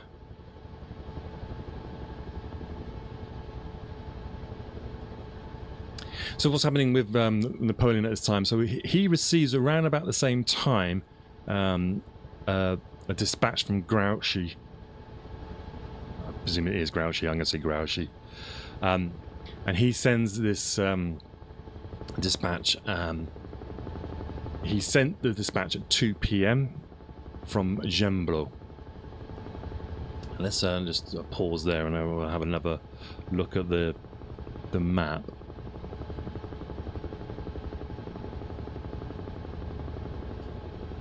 So at 2 p.m. Grouchy's here at Gembloux, and he sends a message across to Napoleon, and Napoleon staff don't receive this until late in the early in the morning. He says Grouchy informs Napoleon that he stopped here at Gembloux for the night,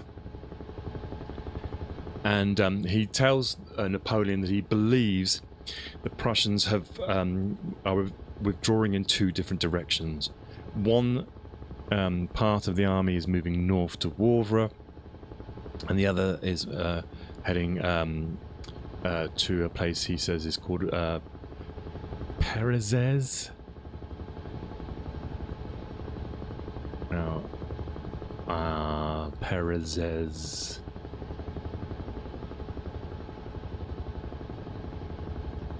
The problem is, of course, is they do change the name sometimes.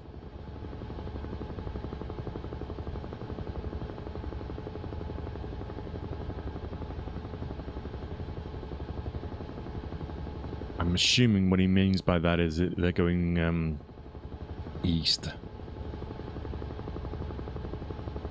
I can't see a place called Perezes.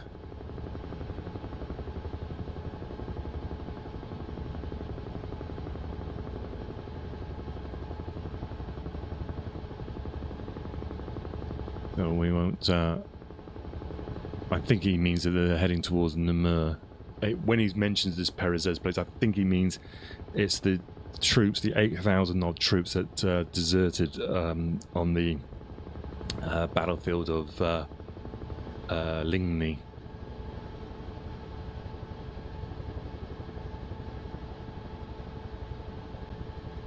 He says in the actual letter that he believes that one portion of the army is heading towards Wellington, whilst the centre under Blucher retires towards Liège. He also believes that one column had already retired to Namur, and he's trying to basically find the mass of the army. There's a sort of obviously Grouchy's got this sort of, he's following the Prussians, he's trying to find the Prussians, and he's not thinking strategically, because at the end of the day, if the troops are moving away towards Liège, he doesn't need to follow them at all. He just needs to follow the ones that are going towards Wavre, and he doesn't do that, and that's the big mistake here. But it also shows you that Napoleon, at this point, is aware that there is at least a core of Prussian troops at Wavre, and that then makes his preparations for this battle questionable, because if you know that there's a core of Prussians are likely to be coming from this direction here, then this makes and this is your reserve area of your army is going to be here, then this makes it important to prepare your eastern flank. But no preparations are made in this area. This village of Plossnoy is not prepared, or even what he should have done is sent some troops, or patrols at least, to these forests up here, and just by controlling the heights of this stream, river, valley, which we see here, would be a good place to prevent the Prussians from coming out. But we'll find that actually there's nothing here. This place where you would expect the Prussians to be the most vulnerable, so this valley, the steepness, the mud chutes, the sort of muddiness, coming up this slope here and pouring out of this forest here. If Napoleon had posted even one division here in this area, he could have denied the Prussians the ability to join up with Wellington, but he doesn't do that. So that's his one of his mistakes.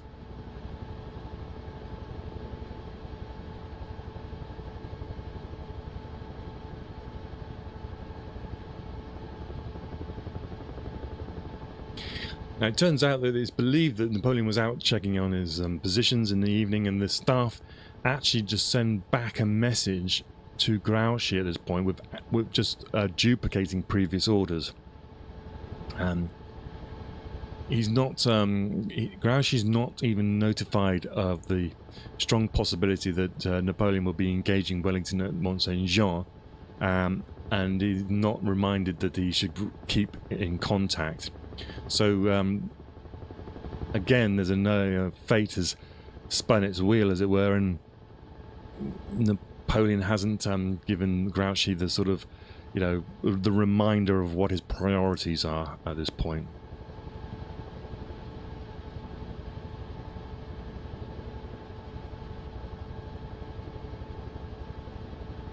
When Napoleon gets back in the evening from his tour of his positions, he reads the dispatch, and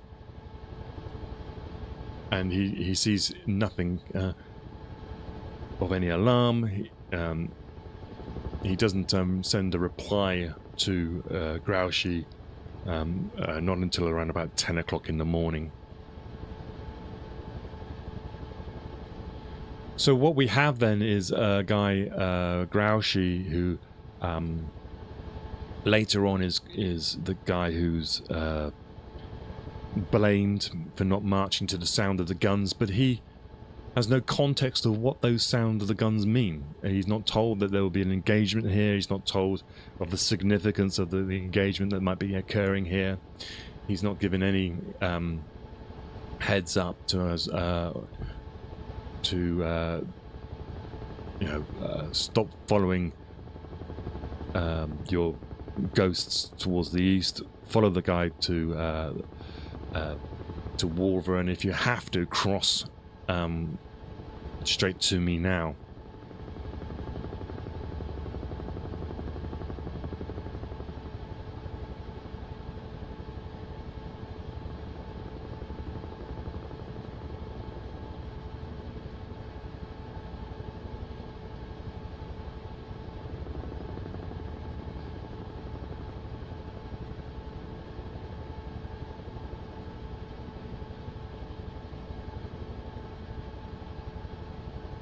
But no one's really everyone's at fault, and no one's at fault as well.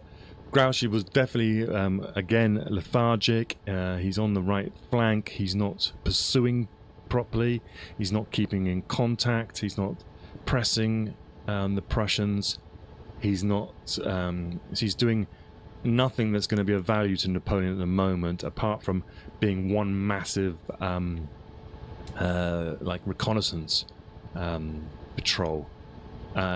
He's not going in between the Prussians and the French, and that is his main issue that I have with him, is that that's what he should have done, and he should have forgotten about any troops that were moving to the east, got himself up to Wavre at least get himself to Wavre as quickly as possible, if not cut across if he can. But you can see here this terrain is a lot more difficult than the plain back at Mont Saint Jean. The conditions are terrible. There's forests, you've got this valleys, you're trying to drag artillery across, so it would be a difficult exercise to do.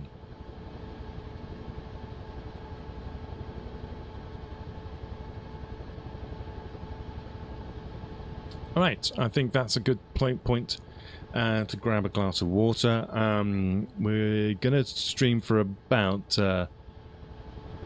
maybe 3 hours today, and see if we can make a little bit of progress, and we'll continue this story this week. If you're new to the channel, you'll find on YouTube, well, you'll find on Twitch, I think there's some videos going back a few weeks. You can pick up of the live ones. I've started streaming now live on YouTube. You'll see broken up videos of the previous ones. You can go all the way back to Elba and follow us from there. Just to remind you, this is the style I do. I don't edit stuff. It's more of a podcast, streamcast kind of thing. And so it's a bit of a sort of a chill out kind of vibe, really. Of course, with more and more people joining in, like Aurel and Guy, we can have a proper discussion and whatever. And if we get to a point where the channel does become successful or gets at least a few more people in, I have no problems in coming back and doing some of these ones again and being told how to pronounce these German words, which is great, actually. Thank you for that. You can be my chief translator. Right. I will see you in a moment, so I'll be gone a couple of minutes if you're watching live, and if not on YouTube, I'll see you in the next one.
Hello everybody, good to see you. Thank you for watching. My name's Simon, you're watching Flight Past, and we are flying around Belgium at the moment, and we're looking at the Battle of Waterloo, and this is the getting to the end of our playlist that we have running on the 100 days. The 100 days refers to the number of days when Napoleon takes control back on the March the 20th, 1815, to when he then abdicates again in this July time. It's actually 123 days. So we're here flying just to the east of the battlefield of Waterloo. The time we got to in the previous section was around about 3:30 in the morning, and you remember this is when two things have happened. One, Wellington has received news from Blucher that the Prussian will be coming to his aid next day, and they will be setting off in the morning and heading towards the ridge of Mont Saint Jean. And so that gives Wellington, and he knows then that he can then calculate how long that's likely to take, and he believes then that the forces that he has at Mont Saint Jean can hold out for that length of time. At the same time, Napoleon, he's receiving a message from his, I suppose it's more than a corps commander, it's Marshal Grouchy. He's basically said that he's in a place over here to the southeast called Gembloux, which was just the northeast of the battlefield of Ligny. He reports basically that he's got information that there is the Prussians are pulling back towards Liège, which is great. That's great news. But he also has reports, and it's a worrying report, that there is at least a corps of Prussians that have pulled up towards the town of Wavre. And I'm just trying. We're flying over there now, and we'll try and find Wavre. We've got live weather on here at the moment. By the way, if you do have Flight Simulator, you can join me. I'm flying live. You can flash past me and do all those crazy things. I'm on the European West server. You'll find me flying around just to the south of Brussels. We've got live weather on. In the evening of the 17th of June, there's been a thunderstorm, there's been rain most of the night, so the rivers are swollen here, and it's difficult conditions to move your armies. Remember, these roads are, some of them a little more than dirt tracks, and a lot of the times these artillery pieces have to keep to the roads. Around about 4 o'clock in the morning, we get the news that the Prussians start to break camp, and the plan is that the 4th Corps, under a guy called Count Boulou, he will be the vanguard of the Prussian advance. So he was in a position just to the southeast of Wavre. We can see Wavre's here, where the white dot is now, and he's actually down here in this area, and he's in a place called Dion-le Mont.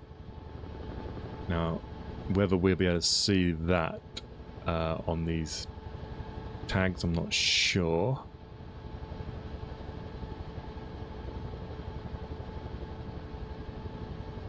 Let me just pause and grab the map.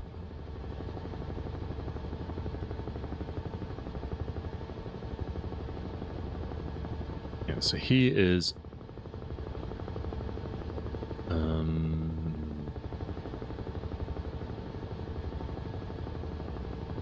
this place here, Dion-le Mont. And so he's going to have to come. He's going to have to go through Wavre and then cross the river here to get to the and then move down, and we go when he'll come across a place called Lasne or Chapelle Saint-Lambert, and so he's going to come through here. So there's going to be a lot of jiggling of troops on the Prussian side of things.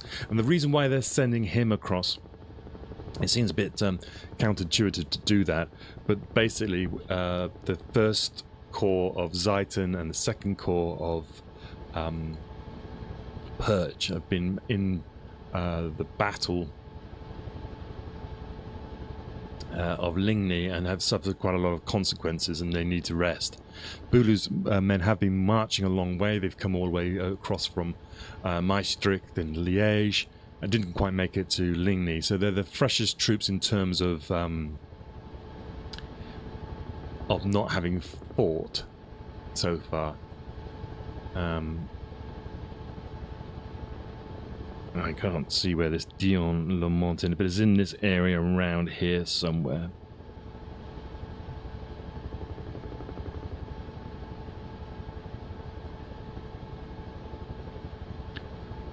So let's head back towards Wavre. So we've got the clock is racing at the moment.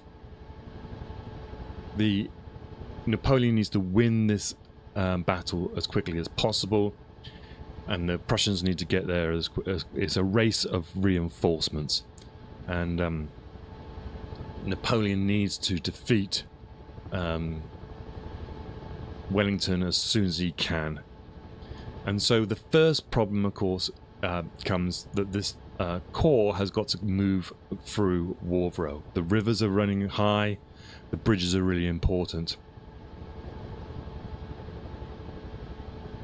And so the bridge here at Wavre becomes a bottleneck immediately. Then on the other side of the bridge, you then have the town itself. These are narrow streets.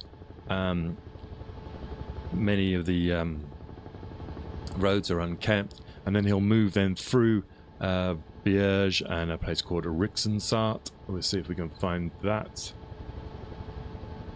There's Rixensart, I think. Just there. So he's coming across and we should see a river. Let's pause here, jump out. It might be easier to spot. This is the river, I think it's called Dial Deedle.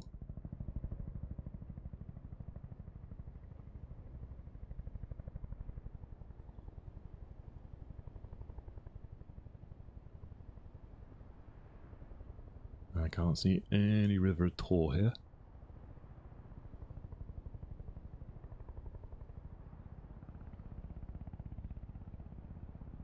That's weird.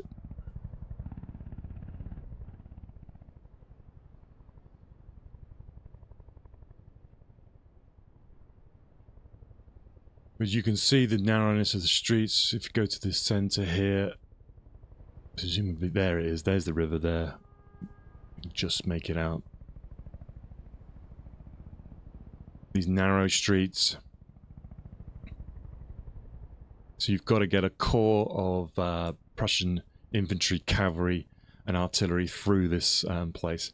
Now on the other side, out here is where Perches, I think Thielmans is in this area as well, and Zieten is here at this place called Bierge. So Bulu's got to come through this, through all his people, and he'll then move off in this direction. I think it's to a place called Rixensart. Is that how you pronounce that? And then down towards this place called Chapelle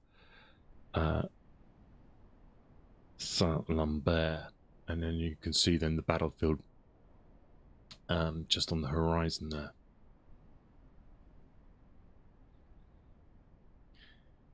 So the distance here, we're talking probably around about 25 kilometers in total from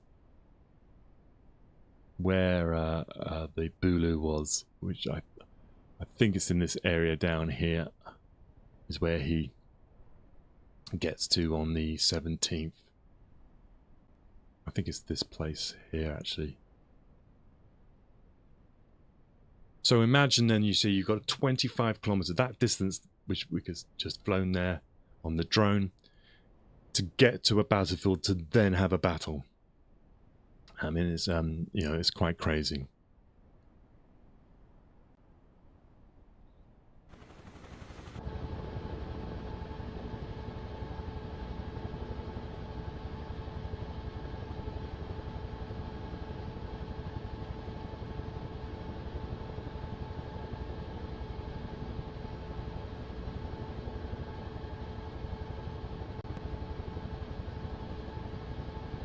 So on paper, the 2 corps that Blucher is going to send is, in number terms, almost the equivalent of Wellington's army itself. He's going to support with 3, but the Bulu and Perch, the first 2 corps that are going to arrive, they're almost numbering the same amount of troops that Wellington's got there, so you can see the significance about this support. And Buller's corps, as I say, hasn't been involved in the Battle of Ligny, and was sent through to get to the front.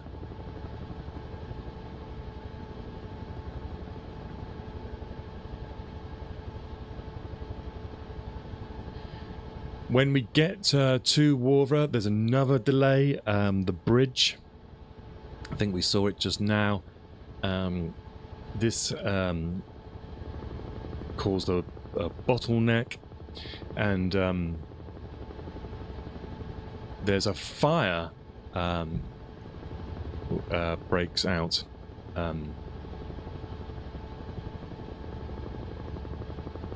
By the side of the road.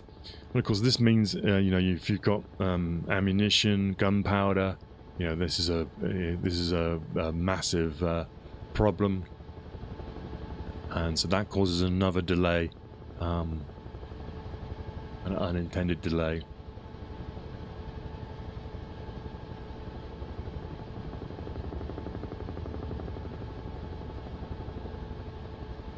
So Buller's corps will pass through here. It's believed that his rear guard exits Wavre from around about 10 o'clock in the morning, and they will be followed by the 1st and the 2nd Corps.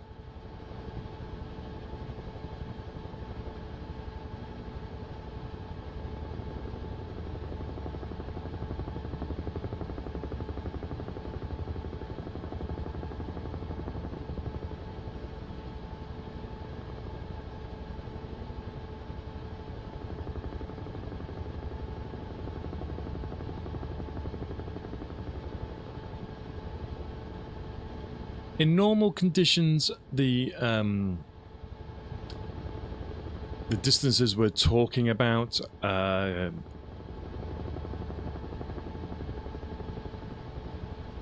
example,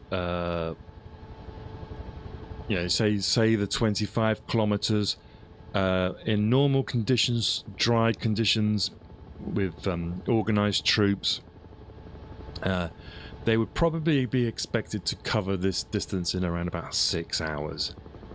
So if you say, okay, they're leaving here around about 10 o'clock, then you can understand then that Wellington would be expecting to see the troops arrive on the battlefield at Waterloo at around about 4 o'clock in the afternoon.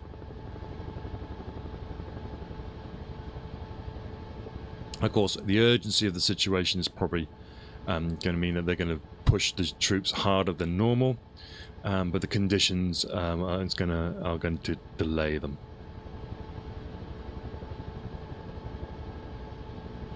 And in fact, Buller's corps takes around about 11 hours to get his men across to the battlefield and get organized.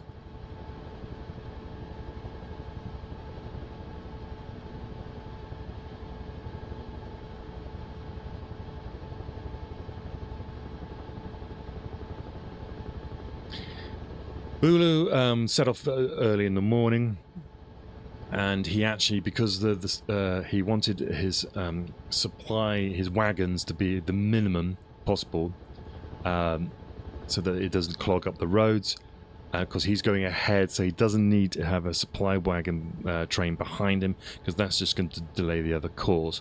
Now the problem is that he sets off, and actually what he does is that these guys have set off to do this without having cooked a meal beforehand. And they would try to grab bites to eat and stuff like that during the course of the day during any delays.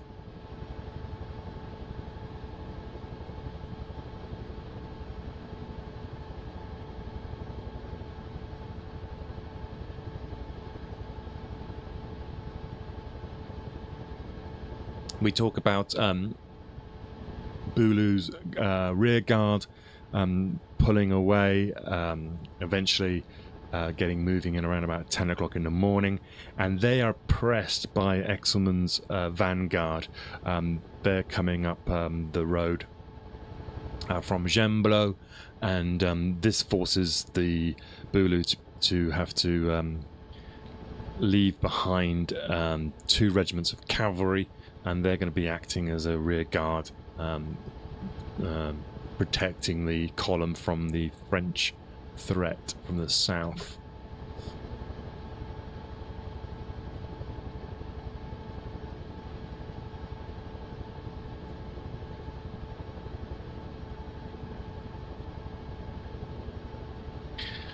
Why does Bulu cross the river here? If we look at the map, the most direct route for him would have been to actually cross over this way down towards Louvain, and then across from that way. Why does he come up here and go across from Wavre? Well, he wants to put the river between him and the French for one part. The French are going to be coming up this road from Gembloux. He doesn't want to cross east to west with across an advancing chasing enemy, so he wants to get to Wavre, then move west. Thielmann's corps, which is to the north of Wavre, will then move in and block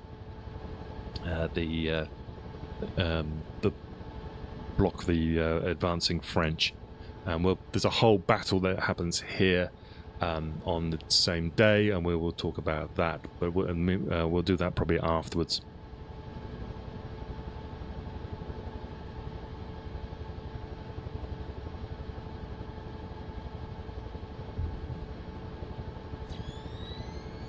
Night vision. Wrong button.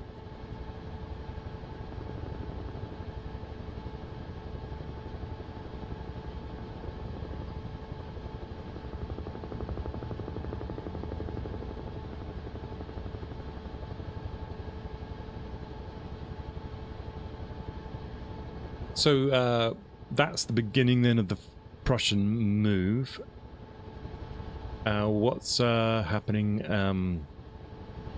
back at Waterloo? Let's head that way.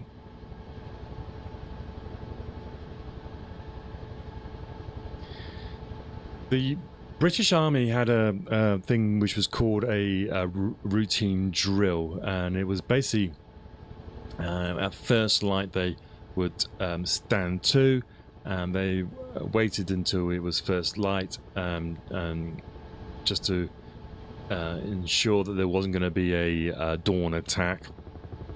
And when they were satisfied that that wasn't going to happen, then they would then the order was passed then to stand down, and that's when they would then do muster reports, and the armourers would start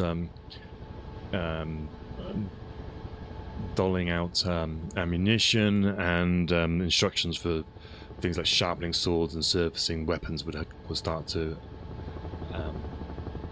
occur. So this is around about 5 o'clock in the morning when this is beginning. The crops are cut down to give the horses food, and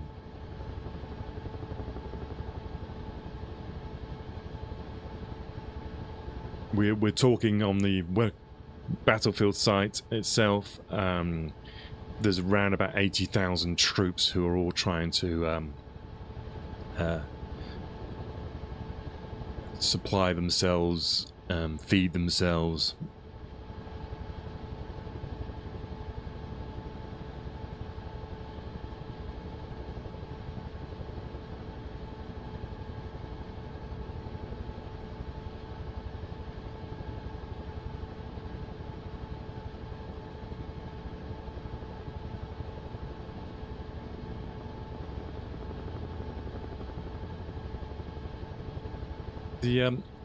Just a quick note as well, the 80,000 troops on the battlefield. Wellington had a further contingent of troops over here in a place called Hull, and it was on the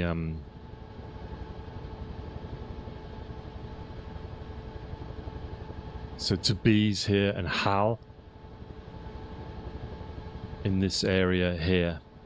Was a significant amount of troops. I think something in the region of 10,000 troops were over there. And this shows you that Wellington was still paranoid about his right flank. The last thing he wanted at this point was to be outflanked on his right, Napoleon's left, because that would force him probably away from Brussels to the east, and eventually, as you can see, it might push him away from Antwerp itself. He's got two supply lines, Wellington. One of them is this long line that goes towards Ghent and then off to Ostend. And remember, Ghent is where the royal family, the French royal family, are.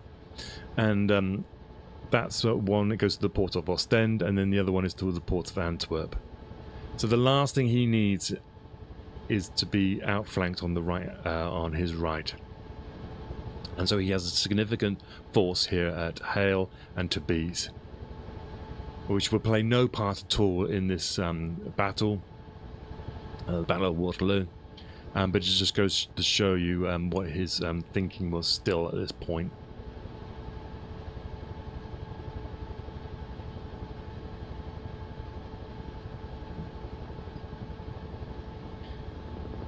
Right, we're going to pop over to back to the battlefield. We'll see what's going on there. We just had a look. This is the route, by the way, that the Prussians will have to take today. And by flying in the helicopter, it shows you the distances involved and gives you an idea of the effort that was needed to get 3 corps of your army across. Here, these were difficult roads at the time. Wasn't there was trees, woods. They had a number of farmers and locals who would guide them through this area. You can see how sort of complicated and how easy it is to get lost in this area. And they would come through from this place here. And I believe this is called, when I mentioned the Paris wood, this is the sort of wooded area that we're talking about. And this is one of the significant areas where probably Napoleon could have delayed the Prussians a lot more if they commanded these heights just here where the white dot is, to prevent the Prussians from coming up onto the sort of the plateau. You get an idea here as well, if we just dive down a little bit, you get an idea of what they mean by the ridge at Mont Saint-Jean. If you're down here in these trees, you can sort of see that there is a high ground up here. You can see that that is a kind of a relative ridge over to the right, and this is the sort of area that the Prussians would come up from and pop onto this plateau Presumably we come up this way, steep, muddy mud chutes, struggling to get your artillery up. You can hear the battle happening. There's calls from Wellington to come to me on the ridge up here on the right, or do you just move up onto the plateau itself and attack the French on their right flank? You get a real sense there, look, of the ridge. You also get a sense that, you know, there's not much you would be able to see if you were there on the right. But this is where we come out, and we now pop out into this plain, this plateau. And this is where the Prussians would pour out of this wood, and this is where there's a mistake that Napoleon makes in that they don't have a significant force over here, and this then pushes allows the Prussians to come out onto the French right flank.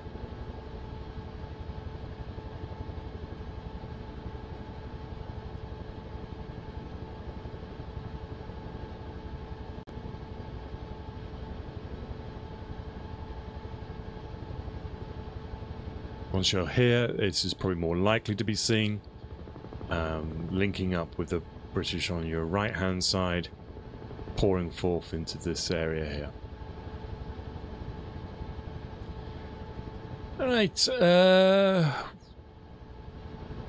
how are we doing? That's 2.5 hours of streaming and flying live, and so we've got now to sort of dawn of the 18th of June. I think I'm going to finish here. We just come onto the battlefield again. You can see that this is La Belle Alliance just below us, and I think what we'll do is call it a day at this point. Tomorrow we'll start again. I'll try to get more regular on my times, so we'll be around about midday usually, UK time, and you can join me, and we'll start off. We'll start talking about the dispositions of Wellington's armies, and we'll keep an eye on the progress of the Prussians as they're coming along, and see what times Napoleon and Wellington are aware of the threat from the east. Right, I hope you enjoyed that, and I hope you appreciate why I do it this way. If you liked it, then please get a like, subscribe, do all those lovely things that help with the algorithm. Very young channel, just been going a few months. So all the love is appreciated. I will do this anyway because I love it, but it's really nice to see some people actually pressing that subscribe button. I will be back live then tomorrow, and if you're watching on YouTube, I'll see you in the next one. Thank you very much for watching. Aurel, I hope that's how you say it, Aurel42, good to see you. Thank you, Guy at the back, as usual. Lovely, thanks for your input today, and hopefully I'll see you again soon. Bye-bye.